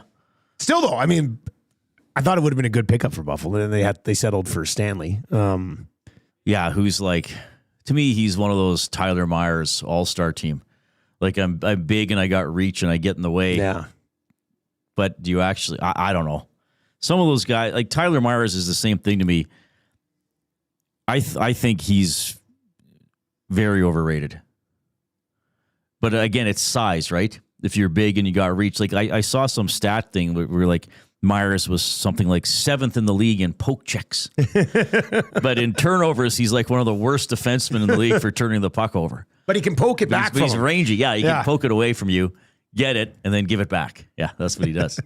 Warren Foegele got traded. Scored 20 goals 2 years ago with the Oilers, 24 goals with the Kings last year. Yep. Was not having a good year with the Kings. Me being a huge Ottawa Senators homer now, Reed, I have to chime in on this. But I think Fogel's a really good pickup for Ottawa. So do I. He's having a shockingly bad year, though. Awful year. Like, he doesn't even have, he has 9 points. One of those years that's so bad that to me, you just write that one off. Like, I don't think he can be that washed all of a sudden. No, I don't think so. But that is pretty shocking. He's gone down like... Yeah, he had 13 and 20 as an Oiler. Now, his playoffs were just okay as a member of the Oilers. He was a bit of an inconsistent player. But, I mean, I think this year's version of the Oilers miss him because he could forecheck. Yeah. Like, he could play that he was aggressive. Heavier game. Like, he could sit over top of the puck down low and hang on to it. He wasn't, he's not an overly consistent player. I always say this. Like, this is one of the funny things. Do I think Foegele is one of the guys the Oilers have missed, of all the guys who have left over the last couple of years? Absolutely. He was also scratched in Game 6 against the Dallas Stars when they clinched the Western Final. Yeah, that's right. He was, McLeod and Perry were out earlier in that series, remember? So that shows you how deep the Oilers were at that time, and probably also shows you that Foegele, it can be a pretty inconsistent player. But that's stunning that he has 9 points this season. Like, as a forward who plays top 6 most of the time, that's hard to do. Yeah. I think he'll probably settle in on the third line in Ottawa. And I think that's, after watching that team, I think he'll be a good fit on their third line. And Ottawa was interesting because there's always these teams you're like, are they going to be in that middle ground? Right. So they shipped away David Perron, but brought in Warren Foegele. Right. 2 different trades, right? So got a guy who's under contract next year, moved on from David Perron, who's now. What did you think of Perron when he was here? You must have dealt with him a little bit. I did, yeah. I've always liked him as a player because he's not afraid to shoot, sometimes to a frustrating level because he'll try some bad angle shot that he thinks is going to put under the crossbar, and then he misses the net and it rims around and gets out. But at least he has a shooting mentality. And he can play like a little bit of a jerk. Like he's always buzzing the net, and then he's kind of one of those like, oh, who me guys? Bit, like when guys I'm not go doing talk, anything. Yeah, but didn't he have like I don't know if he got to 30 as the Oilers, but he was definitely in the high 20s. There's one year where he had way more goals than assists, wasn't there? It was. So he played 1 full year with the Oilers.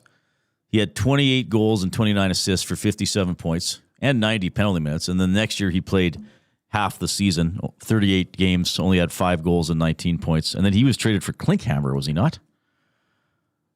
Perron for Klinkhammer? Traded from Edmonton to Pittsburgh for Rob Klinkhammer and a round 1 pick in the 2015 draft, which turned into Matty Barzal. Yes. And then now he's just a free agent almost every year. Yeah. And just joins a new team. So he's going to Detroit, where he just was before he was in Ottawa. And then, he's been in St. Louis 3 times. Yeah, because he went St. Louis, then he was one of the golden, what did they call themselves? The Golden Outcasts? When the first group? Yeah. So then he went to the Cup final with the Knights, and then he went back to the Blues and helped them win the Stanley Cup. Wasn't it him? I think it was Game 5 in Boston. He came off the boards. Or was he... Remember there was that trip St. Louis scored? Or maybe he tripped the guy. There was a Boston player trying to get the puck out, and he kind of got blatantly tripped. And then I think Perron got the puck and centered it to somebody, and that was extended the lead. Oh, really? Remember the road team won Games 5, 6, and 7? In that series, He was back in Boston for Game 5. St. Louis won. Went home with a chance to win it, and wasn't it 6-1 or 5-1 Boston? And then Binnington won Game 7. And then they won Game 7. Was it not 4-1? Because I think Boston you've got a great memory, man. I do not recall the Boston-St. Louis Stanley Cup final I don't know. I try to watch. Yeah. So I guess some things I just remember. Yeah, obviously. So let me see this series here. Yes, this is what we're talking about on non-trade deadline day. Yeah. So Boston, they split. Oh, yeah. St. Louis won the second game in overtime. Carl Gunnarsson. Remember that? Yes. Then Boston won Game 3, 7-2 in St. Louis. Blues won 4-2. Okay, so Game 5. Oh, no, Game 5 was 2-1 for the Blues. Okay, so it was 1-0. Perron scored from Ryan O'Reilly. Here's Wikipedia. In the third period, controversy occurred when Blues forward Tyler Bozak tripped Noel Achari, but no penalty was called. With play continuing while Achari was down, Perron scored with the puck deflecting off Rask into the net. And then DeBrusque got one back later, but it was 2-1 St. Louis. So they're going home with a chance to win the Cup. Boston beats them 5-1. And then what was Game 7 was 4-1. 2-0 after the first, 4-0 in the third, and then Grzelcyk scored with 2:10 left to break up the shutout. Parayko took the only penalty in that game. Puck over glass. There you go. That was the only that's the one they had to call. Outside of that, whistles were put away. Yeah. Brandon from Windsor texts in and says, revisionist history. The guy, he's referring to Foegele. The guy was a plug for the Oilers. The same with McLeod. I didn't think Foegele was a plug. I don't agree Scored with that. 20 goals. I don't agree with that with Foegele at all. Scored 20 goals with no power play time. And I didn't say he was a plug when he was playing. I said he was an inconsistent player. He wasn't a plug though. I liked his game. I didn't think he was a plug at all. Like he could forecheck. I mean, there's a reason he's always getting employed in the NHL. I wouldn't call McLeod a plug. I think McLeod was frustrating because he had speed but didn't get to the net. 5 shorthanded goals. Like when that McLeod for Savoy trade happened, I thought that was a really good trade, and I still think it'll turn out to be a really good trade for the Oilers. Yeah, I liked it at the time. Like how do you call Foegele a plug? Like what's your maybe he's joking, a little bit? No, I don't think so. But like, what's your expectations for players that you're calling Warren Foegele a plug? Like, it's okay to have average players on your team, like who play roles. Like I heard Tom yesterday, or maybe it was on Wednesday. Like somebody was like saying how terrible Cody Ceci was. Like Cody Ceci was not a terrible player. Cody Ceci has some good abilities. He's not an all-star, but like you can't have a team of McDavid, Dreisaitl's, and Hymans. There just aren't that many good players.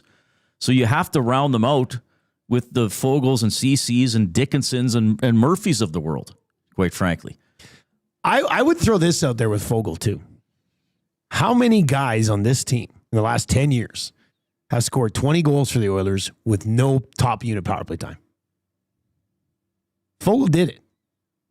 Can you name another guy off the top of your head that didn't play in the top, like on that Hyman, McDavid, Draisaitl power play that scored 20 goals for the team?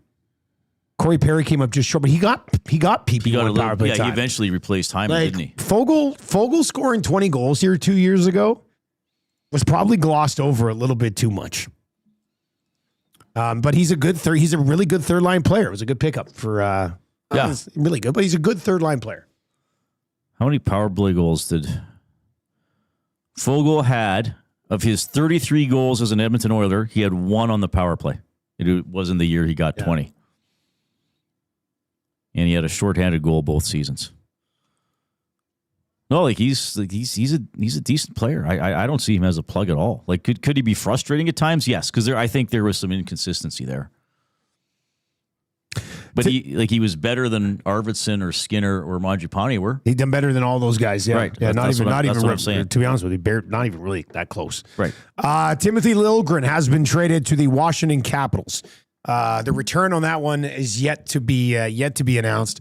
But that one is looking like it will be official. See this Braden Shen to the Islanders? Did you talk about that? No, already? I haven't talked about that one yet. Is it done yet? Drager's reporting it. Needs player approval. So there's another one possibly. I think the Islanders they're a dangerous team. You think so? Yes, I do. But then again, what do I know? Now, needs player approval. Will Shen leave St. Louis? Parayko didn't leave St. Louis. Yeah, Shen's been there. Shen's been there longer than Colton, I think, or close to the same. Shen's been there since 2017. Basically been a 50 to 60 point guy his whole time there. Right. Only has 28 points this year and is a horrible minus 23. But can you imagine if he also goes, nah, I'm good. So all of a sudden, stay here too. Real estate in St. Louis is going to go way up. Guys don't want to leave, even though their team's in. Oh, it has been confirmed. He did waive. He did waive. Okay, He doesn't like St. Louis as much as Colton Parayko likes St. Louis. Do we know the return on that deal yet? No. I don't see it. I wonder what a guy like Shen is going for. He must be a UFA, I would assume. Well, let's look that up right now. All right. St. Louis. Too many pop-ups. My goodness. At least I think Shen was one of the top 10 on the old TSN trade board. Most of those guys are still hanging around. Oh, no, he's got 2 years left, buddy. Okay. 2 years left, and he had a 15-team no trade. Okay. So he's got 2 years left. So the Islanders are picking him up. 2 years at 6.5. I don't know if there'll be any retention on that deal. Let's take a look at what the Islanders are rolling out right now. Yeah, it's still tight for the Islanders. The Islanders. So the Islanders, so this is probably, right now, this is the lineup that they're rolling with. Horvat between Barzal and Palat. Callum Ritchie with Heineman and Drouin on their second line. J.G. Pajot, future Edmonton Oiler, with Holmstrom and Anders Lee. How many years have we been saying that? I kind of said it about Connor Murphy for 5 years too. They eventually got him. And then Cizikas with Kyle McLean and Mark Gatcomb. And then the back end, obviously, the stud Schaefer. Ryan Pulak, Pellick, D'Angelo Mayfield, and Carson Soucy's good veteran back end, actually. You know, kind of with the probable rookie of the year there. Right. But it looks like Shen will slot right in on that second line, I would think, as their second line center, right? So That's interesting. Where are they in the standings right now? Where? So the Islanders are third in the Metro with Okay. 75 points. And then Columbus is the best non-playoff team. They have 72.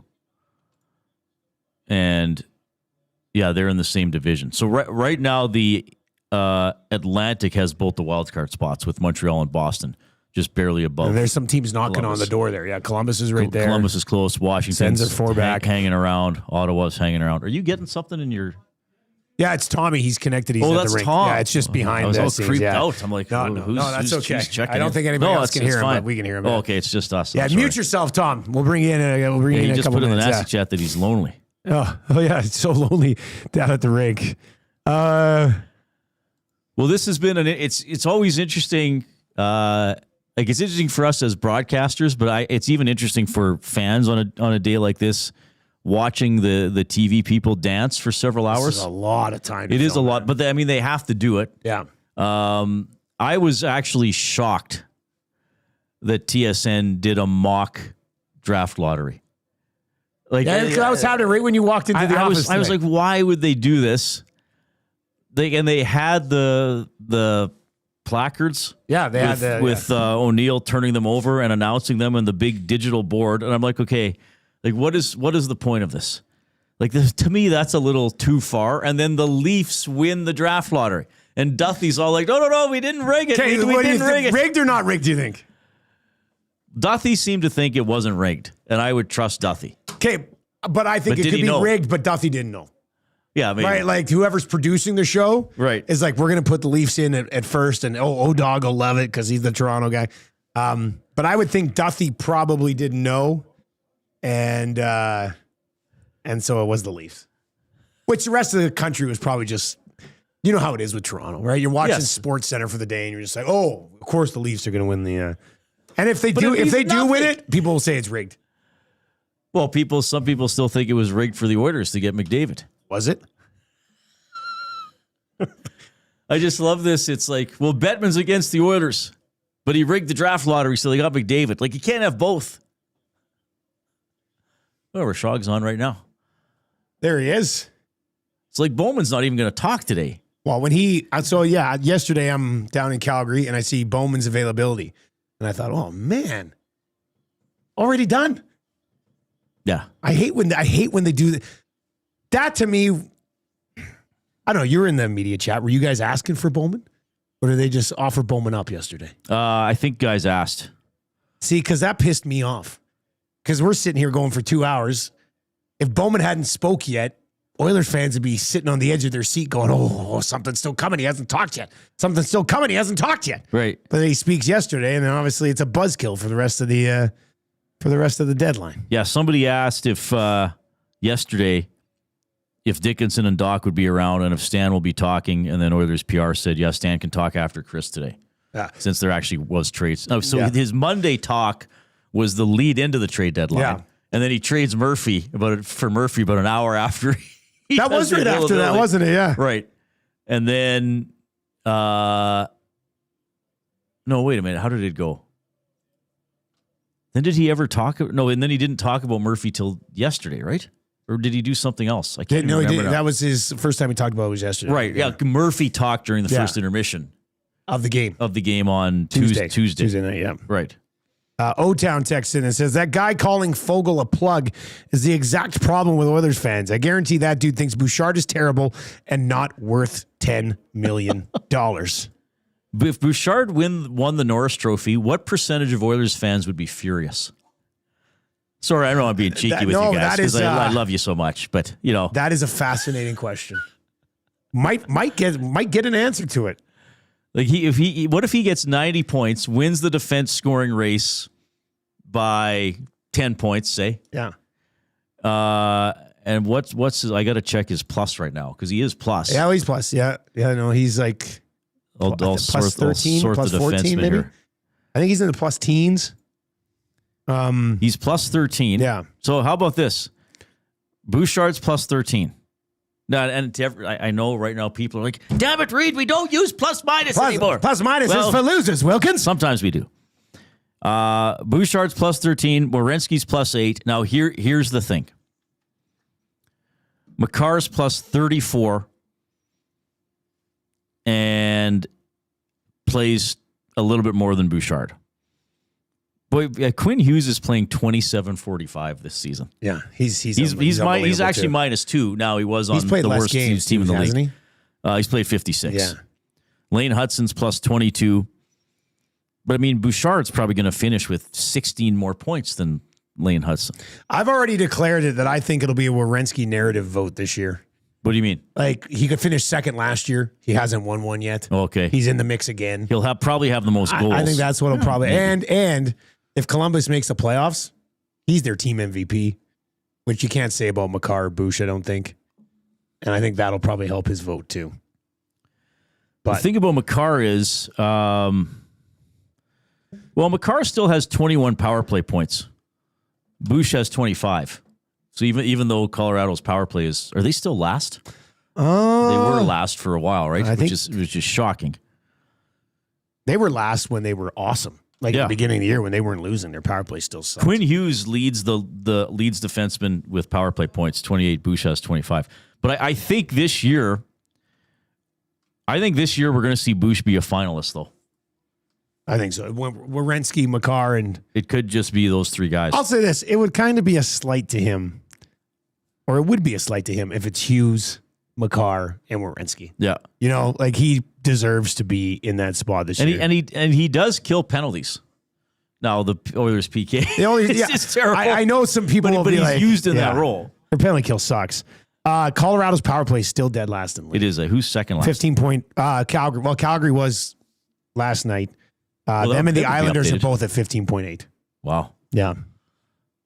Yeah, you would not expect that from that Colorado team. Like, did they just not shoot? I don't know. I haven't watched the power play enough to know why it's still good. They just get ahead and then they don't worry about the power play? I don't know.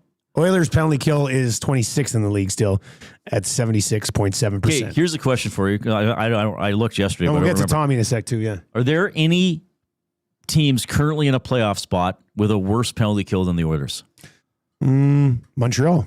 Oh, really? Okay. Montreal's right behind them, 76.5. So then after that, it's the Kings, the Blues, the Senators, the Kraken. Well, Seattle. Yeah, Seattle's. And then Vancouver right at the bottom. Okay. Their penalty kill sucks, the big one as well. All right, let's go back down to a lonely boy, Tom Gazzola, down at the rink where absolutely nothing is happening today. Tommy, how are you keeping busy, man? That's what I'm curious about. Watching you guys. I've got a great setup here. Got my laptop in front of me. I'm watching Twitter, trying to figure out what the hell's going on from Pagnotta, listening to you guys go on. I think it's very comfortable for all the loneliness. I mean, the TV crew setting up, all the camera guys getting ready, and they're kind of just like looking at me and being like, oh, look at that bum over there in his suit not doing anything. Talking into his laptop like some sort of psycho. Yep. Somebody said you know what? I'm okay with that. Oh, here's the Drager has a return for Schenn from the Islanders. It's a first rounder, a third rounder, and a prospect. Prospect yet to be named. Tommy, your thoughts on now? Schenn, we just looked it up. He's got 2 years left. Islanders obviously, paid a pretty price to bring him in. They think he's going to be important to what they're trying to build there. What do you think of the return? Pricey, but that's kind of how it's been all deadline, right? But I wonder on a upstart Islanders team with some youth and damn good youth in Schaefer, and I know you guys were alluding to him earlier, but I wonder if that breathes new life into Braden Schenn, because we kind of talked about him being a little bit stale this season and things being rough for him, and maybe a new change of scenery and a new team with some young guys who can play, and Patrick Waugh lighting a fire under his ass every night. Maybe he does make the most of those last 2 seasons. But yeah, a steep price. But if the Owls feel like he's the missing piece to put them on a run, and then who knows what happens in the playoffs if they get hot, you take that chance. So the Islanders, you know what though? I think we look at the Islanders and there's a misperception about them being kind of a bottom feeder. I know they've had a couple of tough years, but this was a team that went to the conference final in back-to-back years and had some nice seasons under Lou Lamoriello. And I think Matthew Darsh and Patrick Waugh are kind of breathing new life into this group. And here's an example of a character guy that might still have a little bit left in the tank for the next couple of years that could add some jam. Now, I don't think Schenn's kind of I don't think we'll think of him as a top six anymore, more of a middle six at this point in his career. Do you think that's fair? Well, we looked at their roster, and we think he probably could slot in as their second-line center, but he's having his worst year probably of his entire career, Reed. Do you think a first and a third? Is that in a league now where you try so hard to move salary? I feel like St. Louis did pretty good here. Braden Shen is having his worst year of his career. He's 34 years old. He's got $6.5 million left for the next 2 years, and you got back a first and a third. I don't know if there's some retention here as well, but I think St. Louis did pretty good on this team. Yeah, I would agree with that.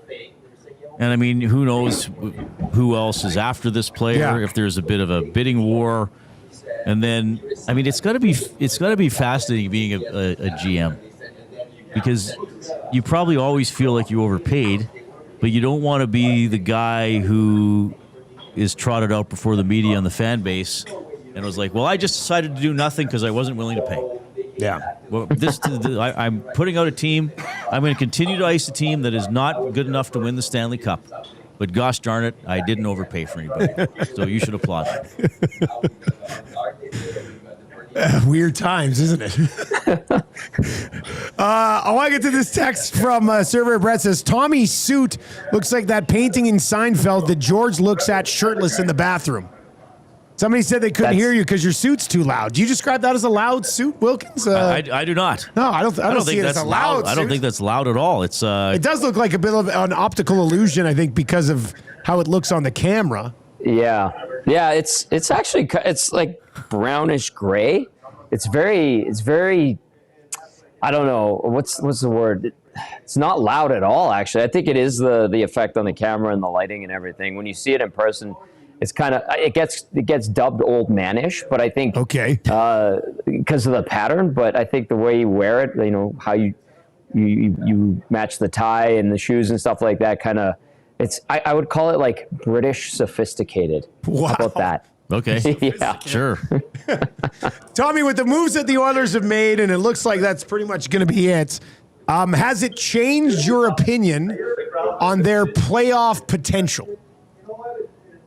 Maybe a little bit, optimistically. If Dickinson especially can help the bottom six and maybe even the PK, especially Connor Murphy as well, if he can have a calming presence, then yeah. And I don't look at these moves, guys, as like, oh my God, wow, this is the key to unlocking them going on a heater and a big tear. I look at them as players that kind of give the Oilers a little bit more respectability, and they've got some work to do, the new guys included, to get the PK in a good spot. Maybe it performs well in these final 20 games. 5-on-5 play and the goals against, if that can come down 1, maybe 2, which would be great in these last 20 games, I think would be a great indicator. How bad is it, Tommy, that you have to say maybe 2 goals against to come down? Like, that's how much I'm trying room to there say is it for subtly. improvement. Try to be very subtle about this, because it ain't good right now, boys. 50 goals in the last 11 allowed. Not good. But if they can help, sway things in a way where we're looking at them later on in a couple weeks being like, there's been tangible improvement, then I would feel much better about this team in the playoffs. I still wonder too, like, if they get to the playoffs, I think they will. I'll reiterate that. If McDavid and Draisaitl can just drag them with them, and then having Hyman and Nugent Hopkins in tow to help out as secondary huge pieces and complementary players. Could they actually make a run? But yeah, I don't want to get too excited too. And I know a lot of Oilers fans are like, these are the guys. This is going to make them better. They're in the right place. Maybe. I'm not going to say no to that. But I look at the Oilers and I think to myself, good team, great team. I have my reservations about that. Yeah, I mean they're one of several good teams in the Western Conference after the big 3 guys. I mean, it's funny talking about the goals against, Tom. If they could just allow 3 goals per game, I mean that's really the goal. I don't I haven't bought into this for at least a couple of years. The old Sutter thing. It's a 3-2 league. Like, it's not a 3-2 league. Some nights it is. Of course, better defensive teams are more often rewarded with victories if you can play that way consistently. But the Oilers often score 3 or 4 or more in a game. So if they can just keep the goals against down to 3, then you think at least they would have a chance or be able to get the game into overtime. Certainly the goaltending has to be better. I think that Connor Ingram, what we've seen is I still think he's the best goalie the Oilers have had this year in terms of how he's played with the Edmonton Oilers. I think he's a little hot and cold, but I think his high end has been the highest. Jari's going to play tonight. And the thing that I worry about, Tom, especially with goaltenders, because they're doing something different than everybody else on the ice, and it can be a bit of an isolating position, is as I worry about Jari's mental game as much as his physical game now. Like the same thing that probably Skinner was going through. Yeah. Like I was watching TSN a bit this morning, and we still talk about it. Like one of the guys on the TSN panel was like, well, the Skinner trade was an F. Like, what a horrible trade. What a stupid trade. Why would you ever do that? Well, we know why they did it. Because Bowman and a lot of fans, let's face it, has reached the point where there just wasn't going to be that belief in Skinner. Even if he had 5 good games over a 2-week stretch, everybody was waiting. And he would sometimes. Everybody was waiting for. Well, his last game against Detroit was probably his 3rd or 4th best game of the year. And then he gets traded the next morning. So, but now that's what I worry about with Jari. Like, how big is the piano that he's carrying around on his back? Just feeling like, oh God, now I don't play very much, and now I can't have a bad start, or then it's even going to be longer until I play again.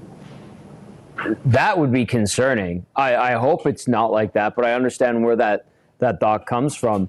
How do you make sure he doesn't think like that? And like, I don't know. Like, that would really worry me if he got into a funk this early in his tenure as an Oiler. And the play hasn't been particularly great. Yes, he gets hung out to dry. Like, talking about that, Reed, do you think, remember when he had those comments where it seemed, quote unquote, like he was throwing the rest of the team and its defensive play in front of him under the bus, and then he came back and he put a lot of the onus on himself in the next game and his next availability? Do you think that's an indicator that maybe he is thinking about those types of things and maybe he is getting in his own head already in such a short time here in Edmonton? I mean, you can't go anywhere without being noticed. You can't go anywhere without people talking about his performances, whether they're good or bad. I mean, I would imagine he would have the mental fortitude to handle it, having come from a pretty good sports market in Pittsburgh, where the Penguins are very important and people know who you are, and you're not anonymous there like some other markets. And especially having the success and history he had here as an Oil King. I know it's on a completely different level. It's nowhere near the same as being an Oiler, but I would think that, a decade and a bit removed from that, you'd mature to the point where, bad couple months wouldn't really affect you that much. So I hope it's not to that point, but who knows? Maybe it turns out his best performance of the year against the Canes tonight. That's going to be tough, but that would be something. Well, that's the story now the rest of the season, right? Well, it would have been anyway, but now it's really the good old goal prevention. I know that's a that's what they have to do. Phrase I use that kind of Yeah. sounds weird, but just I guess just old-fashioned checking. So they brought in Murphy, who's supposed to be able to defend, Dickinson, who should be able to check and defend, and Colton Dock, who can maybe at least be a bit of a disturber and do and hit and rile guys up in the offensive end. And then you got 2 goalies who you're hoping one of them grabs it. I still think Ingram should play more down the stretch.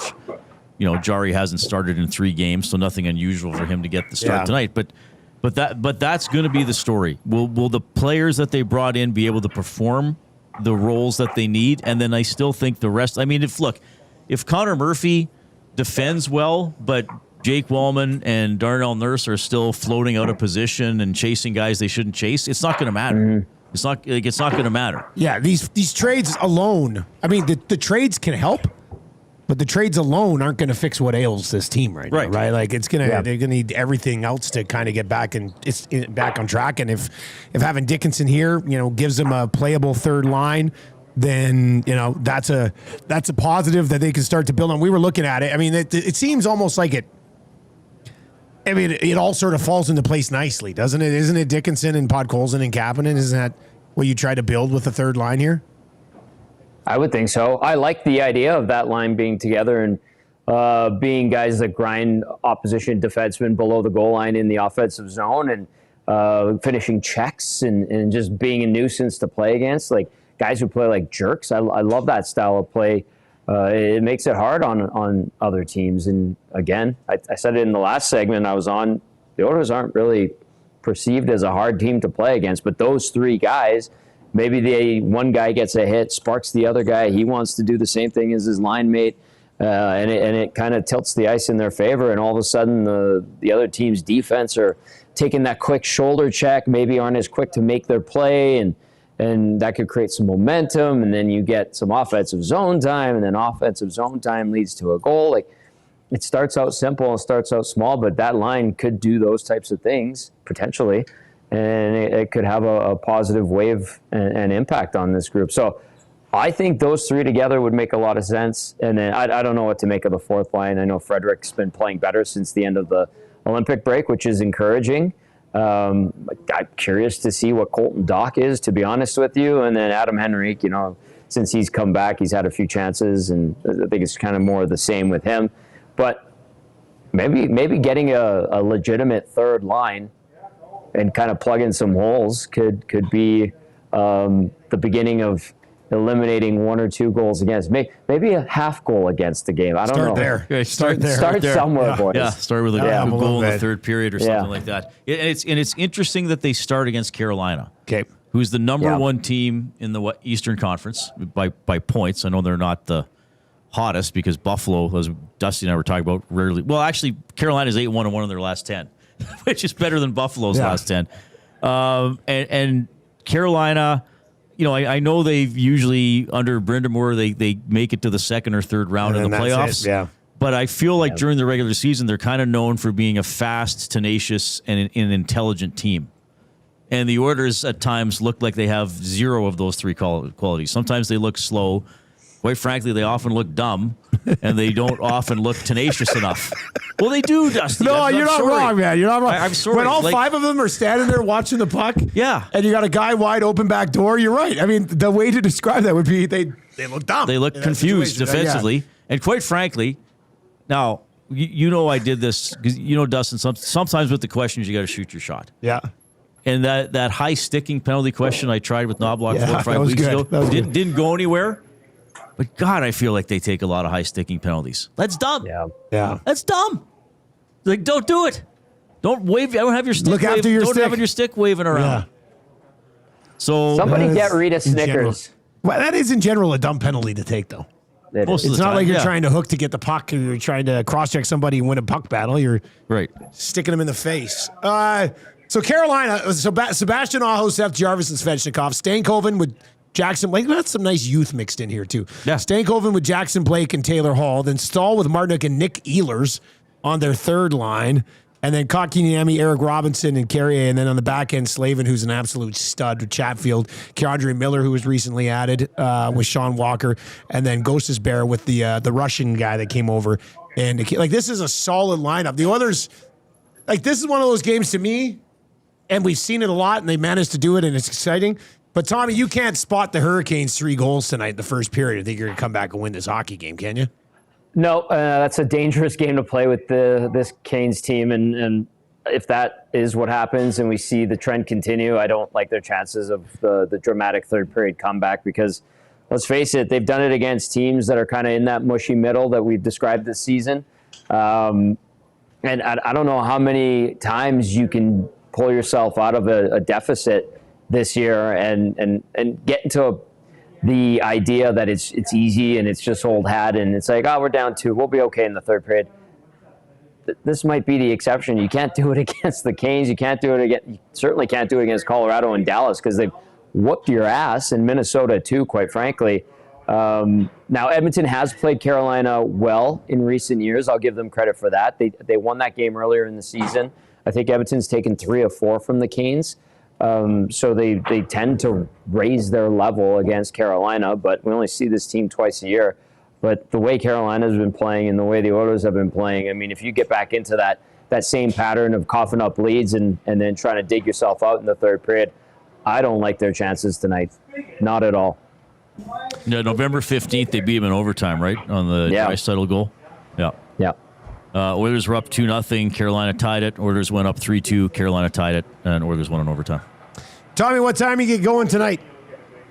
We get going at 6 p.m. I'm going to see if I'm debating, boys. Like, do we give Cass a little extra time? It's his last pregame show, or do we bring in someone from Carolina and get a take on them? I'd They've give been Cass quiet. a little bit of extra time, eh? Yeah. Victory lap for Matt Cassian. He deserves. I mean, it's been like 8 years that him and I have been doing pre and post game shows. 2018 is kind of when I got my feet wet with the pre and post game show at 1260, and it's obviously continued on here at EST. And I was watching yesterday on Two Guys and a Goalie. I went back and watched it, and I was like, oh no.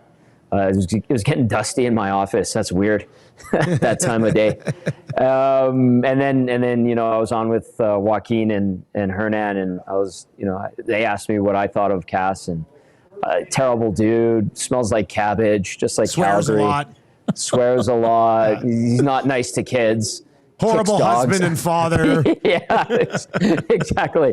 So good riddance. I'm kidding. He's the best guy. I'll reiterate that. So I was thinking about it when I was getting ready to come down here today. I'm like, I might be a mess tonight, especially on the post game show, and I'm going to try to hold it together. But I'm very happy for him. Dusty, I don't. You were busy getting ready for the game yesterday, but I said it like this to Nanso and Joaquin.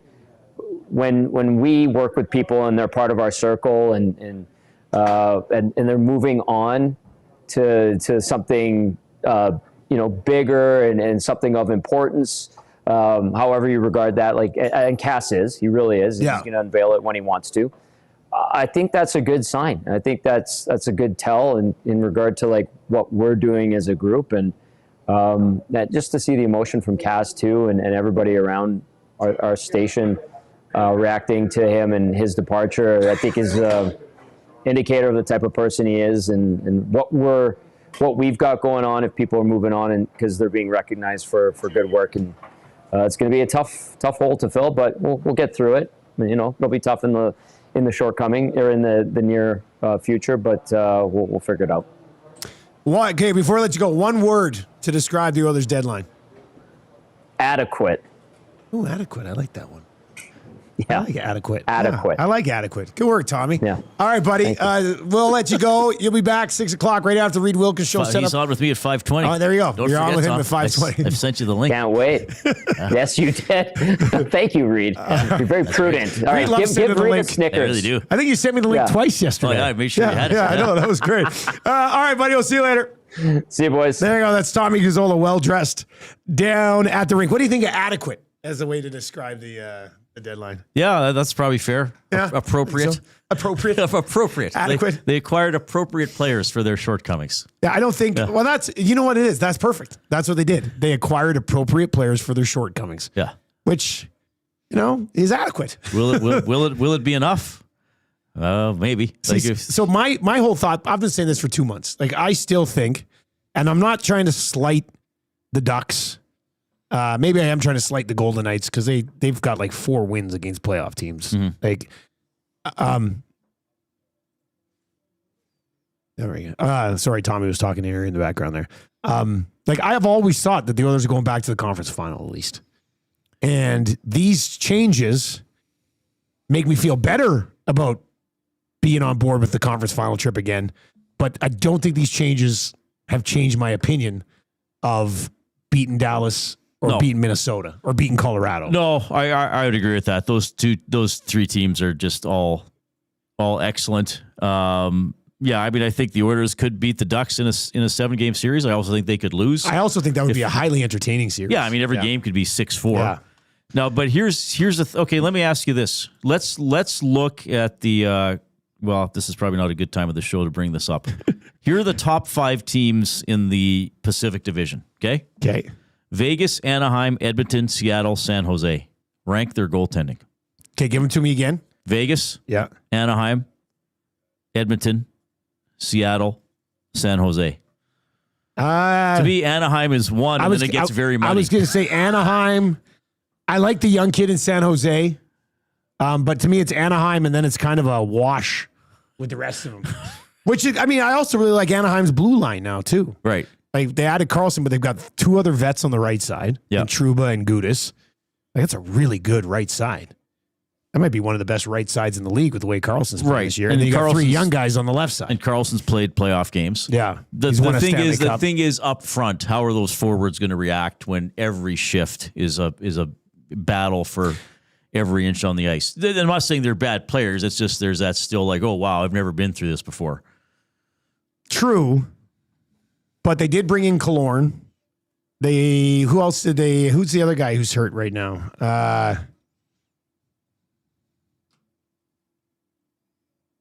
I thought they had, who am I missing? Oh, Chris Kreider. Like they've got some guys who played a little, but they're a younger team, right? Carlson, Right. Cutter Gauthier, Mason McTavish, they're going to be a good team for a long time. Yeah. But you do make a good point. Like Vetrano, Strome, Paling, like if those guys really had much there. Strome was scratched the last time they played Edmonton. But I'd like to see that series. I think it'd be a highly entertaining series that I'd feel pretty good about the Oilers getting out of. But yeah, so I guess my opinion hasn't really changed too much on expectations for the team because I expect them to come out of the Pacific anyway. Right. Vegas has had a quiet deadline, eh? Yeah. Yeah, for them. Did they do especially. anything? They usually... Yeah, who did they make did they one do? trade? What did they do again? They made a couple smaller moves over the last couple of days. They but usually nothing come in and steal the huge. show here, though, right? Yeah, the last minute. Oh, they got couple Nick years Dowd ago. out of Washington. Right. Didn't they get That's okay, Timo good. Meyer right at like the last final minute there before the deadline? Hurdle. Hurdle. Yeah, I said Hurdle, Meyer. yeah, Hurdle. Hurdle. Hurdle. Yeah, they got Dowd. And Cole Smith. But that's it. Like Yeah. they usually do something. Yeah, they didn't steal significant. like a big contract from another team and just say, oh, we'll pay this. Don't worry about Yeah, it. not this year. Not yet, at least. There's 8 minutes until the deadline. We're going to stay with you right through the deadline to just after 1 o'clock. The only other trade that's happened was around 12:30 today. Derek Pouliot went to Chicago. Okay. Aiden Thompson went to the New York Rangers. So kind of a nothing a nothing move on that one. Nash on Osborne, I think I said that right. Says Vegas gets Bobrovsky at 12:59. I saw that too. That is the type of thing Vegas would do. Right? That is the type of thing they would do. Could they do that? Let's see. Well, let's see their current cap situation. What would they? Because you just laid it out. The goaltending in the Pacific is, I think, subpar would be a nice way to describe that. Yeah, Vegas has $2.3 million. So, I mean, you'd have to trade them Hill, right? He's got 4 years left at 6.2. And he has a 10-team no trade. Yeah. Hart is hurt, right? Yeah, he's on LTIR. Yeah, he's on LTIR. And how long is he out again? I'm not too sure. That's not a season ender, is it? I'm not too sure. I don't think so. Here, I'll double check. I don't think it is. That would be the most Vegas way to wrap up this trade deadline. Hey, it's 104, and you're thinking all the deals are done. And you're like, actually, no, there's one more trickling in. It's the Vegas Golden Knights getting Bobrovsky. Yeah, he's been week to week for almost 2 months now, I think, his heart. Oh, who knows? Maybe he's not back this year. Can you imagine? And then the Oilers got to play him again. And they played Bobrovsky in the second round of the playoffs. And even though he hasn't had a great year, he stymies them once again. Yeah. I don't know what's up with Vegas. Like, as far as the teams in the Pacific go, man, who's the Oilers' biggest threat to you? Would it still be Vegas, Marner, Eichel? Yeah, I think you respect. still have to say it's Vegas, given some of the players that they have, and they've got the experience. They're maybe not. Well, I mean, like, remember when they lost to so that was 23. Remember, I started calling them the miserable bastards because like that's just how they play. You know, like Stone, like Pietrangelo was like, well, I'll just slash Draisaitl, and I'll miss a game, but I'll maybe injure him. You know, and how Stone played. Yeah. They're not. I mean, they didn't demonstrate a lot of that swagger in the if I'm trying to think back to that playoff series, like talking about teams making other teams look slow. Probably the Oilers made Vegas look a little slow in that series, right? Well, I guess a couple games were overtime, but yeah, they kind of grinded it out more than Edmonton would have, right? That's how that was. I'm just seeing a tweet here about the Nazem Kadri thing. Like, a lot of the guys on this TSN trade board like Justin Falk, Blake Coleman, Ristolainen. Apparently, they're asking quite a bit for Ristolainen. Right. And so that's just through the 6 through 10. Like a lot of these guys, I think a lot of people were expecting to move, have not moved. It's even been quiet here in the final hour. Who's their number one now? Well, was it Kadri? Kadri was either the one or the two. One? He was either Okay. one or two. And I saw this tweet came out, said on the Kadri front, ownership is unwilling to retain anything on his deal. Oh, wow. Which significantly limits the market for him.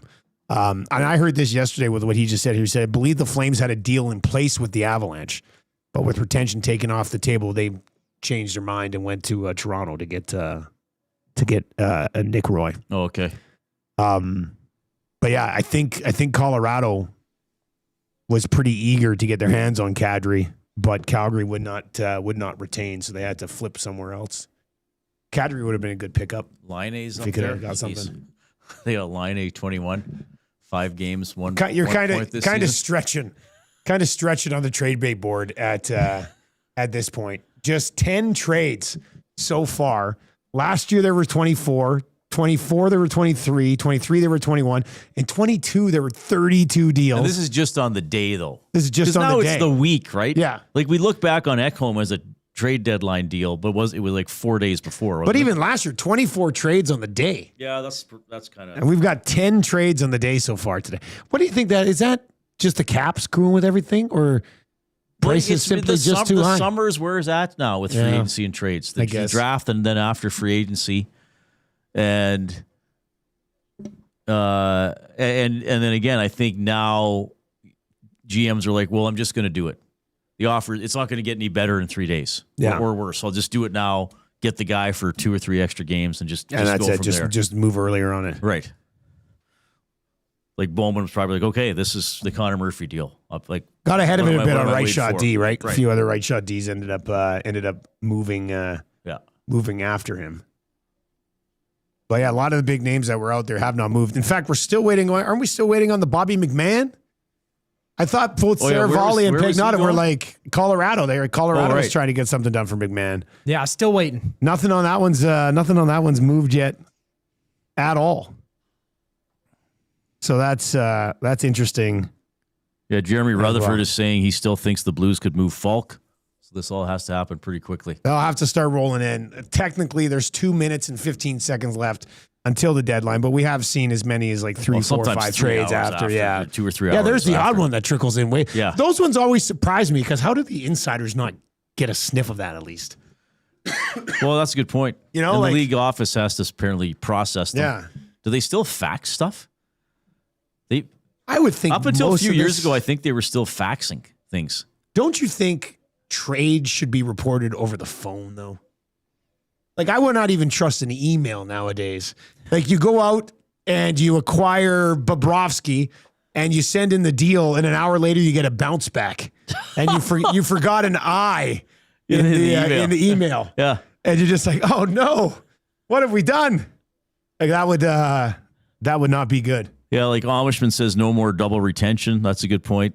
Oh yeah, the double retention. That's an interesting one. Yeah. Somebody else said something interesting. Aiden says, I think GMs are just asking too much. Well, and Larzy says, like, he just put in Capitals no trade clauses. I mean, how many players it's just ruled out? Half the Oilers roster can't be moved without Right. their No, there's some approval, other teams that have a lot of those as well. Chris over on YouTube says, no, Reed, they use pagers. Oh, That's what they do. This deadline has been so lame that if I stayed home from school in grade 10 to watch it, I'd be pissed. you would have been wanting to play I would video have games rather at 11 a.m. I would have rather been at school with my buddies. Yeah, you would have gone into the afternoon. Yeah. And your teachers would have been like, weren't you sick? Oh, yeah, I just slept the morning. Watching the deadline. Coming It in. was awful. Yeah. That's I was telling the boys last week, we did a trade deadline on our college radio station when we were in college. Oh, On nice. Deadline day, we're like, please let us do a deadline show. And all we would do is we would watch the show. And then when the trade happened, we'd go on the community radio station, stop the music, talk about the trade for 5 minutes, then go back to music, and then go back and keep watching trade deadline day. It was pretty much the greatest thing ever. For like, we were 20 at the time. Yeah. We're like, this is Yeah, there's like this is 4 the best. people probably listening. Yeah. Yeah. It was only available in the hallways. Oh, In that the was college. it. Well, it didn't even go It outside. didn't even go out anywhere. It was just available in the hallways at the college, and That's awesome. only certain parts of the college. So But still, kind of helped us a little bit, I guess. Is Marshall in school for this? He's in school today. Yeah. It's his birthday today. Oh, happy birthday, Marshall. Yeah. So I'm going to pick him up here. I didn't see him this morning because I was flying home. Going to Chuck E. Cheese? No, he wants to go to Boston Pizza for supper. Oh, which good. is perfect. Boston Pizza, Oil Stream sponsor. Is there still Chuck E. Cheese? There's one Chuck E. Cheese. I think there's one in South Common. And I always wanted to go there. My wife always says, she always goes, we can't go there. There's too many snotty kids and you'll get sick. Yeah. So my wife won't let me go to Chuck E. Cheese because she's afraid I'll get sick. And I'm usually sick anyway. Andy Z says, trade Sebastian Aho for Sebastian Aho. Watch some league staffer lose their mind trying to understand that fact. See, that's why you need the phone call. That's why you need to have the that's very good. Phone call. I met Andy today. Who'd you meet? Andy Z. He came in and picked up a prize. Oh, really? Yeah. Oh, that's nice. Yeah. I like when we get to meet people. All right, so that's going to do it for the trade deadline. This is the biggest dud of a deadline day. You know, it actually kind of makes the Oilers deadline look a little bit better. They actually got some stuff done. They actually filled needs. They actually got some stuff done. So now I'm sure there will be a few more that'll be rolling in. Not Oilers trades. Yeah. Rashog's saying he's done. Well, Bowman basically said Bowman said he was done. I mean, nothing against Shoggy, but saying they're done right now, we knew they were done yesterday when Bowman basically said, we're done. Yeah. I am curious to see if this Bobby McMahon thing comes in late. Not the Oilers, but anybody. Yeah. Like Toronto's in a spot where they probably should have moved out a few more guys. Thought Calgary might get a couple things done too, but they got Uyghur out. I think it was the perfect time for Calgary to move Uyghur. Like he's 31. I think there might be a bit of a drop off. Okay. Coming with Uyghur. Right. So I think it was a good deal for, like, I thought it was a really good deal for Calgary. We'll see if it ends up paying off for. I also think that could be a good deal for Utah. Yeah. Although I watched the Calgary game on Tuesday against Dallas just as prep for the game I did. Yep. He got walked. Oh, did he? So bad. If you go back and watch it, they were on the power play and he's penalty killing. And Matt Duchene just sort of comes at him and just does like this slow spin. And Uyghur just got absolutely turned around. And then Duchene went in, dished it over, and they scored. It was pretty ugly. Martin texts in and says, Dusty, I'm more than happy to meet you at Chuck E. Cheese with my kids who are 5 and 3. But under one condition, you have to bring Tammy because I haven't seen her in God knows 20 years. Oh, he knows her. Oh, wow. Oh, wow. How about that? Well, she's not going to come meet you at Chuck E. Cheese. I'll tell you that. McMahon to Seattle. Is this actually happening? Where'd you see that one coming? Well, guys are putting it in the nasty chat. Hopefully they're not hen-weighing us. Well, Seattle's been... Elliot Friedman, Bobby McMahon to Seattle. Well, so Colorado couldn't... rival for the Oilers. Couldn't get it done. I wonder what that'll be. I wonder if it's a first-round pick. He's a rent. Yeah, it could be a first-round pick. Rental, having a pretty good year. Maybe a second and a prospect. Bob Stauffer. The Oilers made their moves earlier in the week. He's right, they did. Don't be surprised if Edmonton pursues a solid goaltending prospect in the offseason. Okay, I will not be surprised. Pursues a solid goaltending prospect. Or maybe an NHL caliber goaltender? Oh, you know what he's thinking. He's going to say Sebastian Cossa. Oh, probably. Ties to the city. Bring back the Oil Kings, yeah. Yeah, that's probably what trade for what Jake Neighbors. All right, so McMahon goes to Seattle. The Oilers are done. The deadline, not one that we will remember for a long time. The trade bait board for TSN had Trocheck at the top. Okay. Had Kadri there as well. Had Robbie Thomas in there as well. None of those guys moved, but Bobby McMahon does end up going here right after the deadline. So that's going to Reed. Thanks for hopping in today. What's coming up on the Reed Wilkins show later on?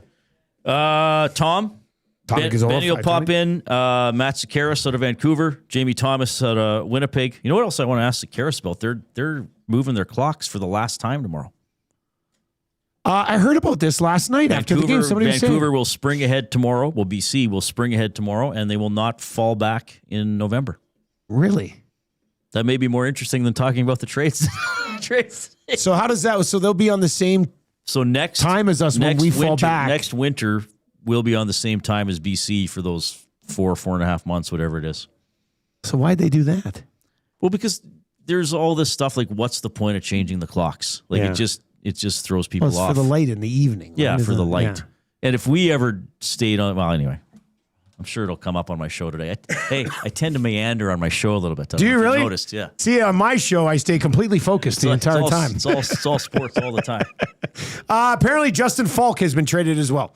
That one just going down to the Detroit Red Wings for a first and a third. Drager had that first and a third from Detroit for Justin Falk. So Falk on the move as well. So Bobby that McMahon makes no sense to me. and Falk do good. That doesn't make any sense. Well, what do you like? Well, where's Detroit? They got right now? cider. Well, they do have. I mean, but what's the rest of their blue line look like? Let me look this up. We gotta get going. We gotta here, go. Yeah, okay. You know what? Leave it up for That's Hernan. fine. Hernan, look into the Red Wings blue line when you get on today. All right, Bobby McMahon goes to the Kraken right after the deadline, and Justin Falk. Oilers stand pat with what they did as expected, and they'll get after it against Carolina tonight. EST Afternoons with Hernan and Gagers on the way. For Tommy Gazzola, Reed Wilkins, Hernan Salas, I'm Dustin Nielsen. Thank you very much for joining us on the Oil Stream, brought to you by Boston Pizza. Take it easy.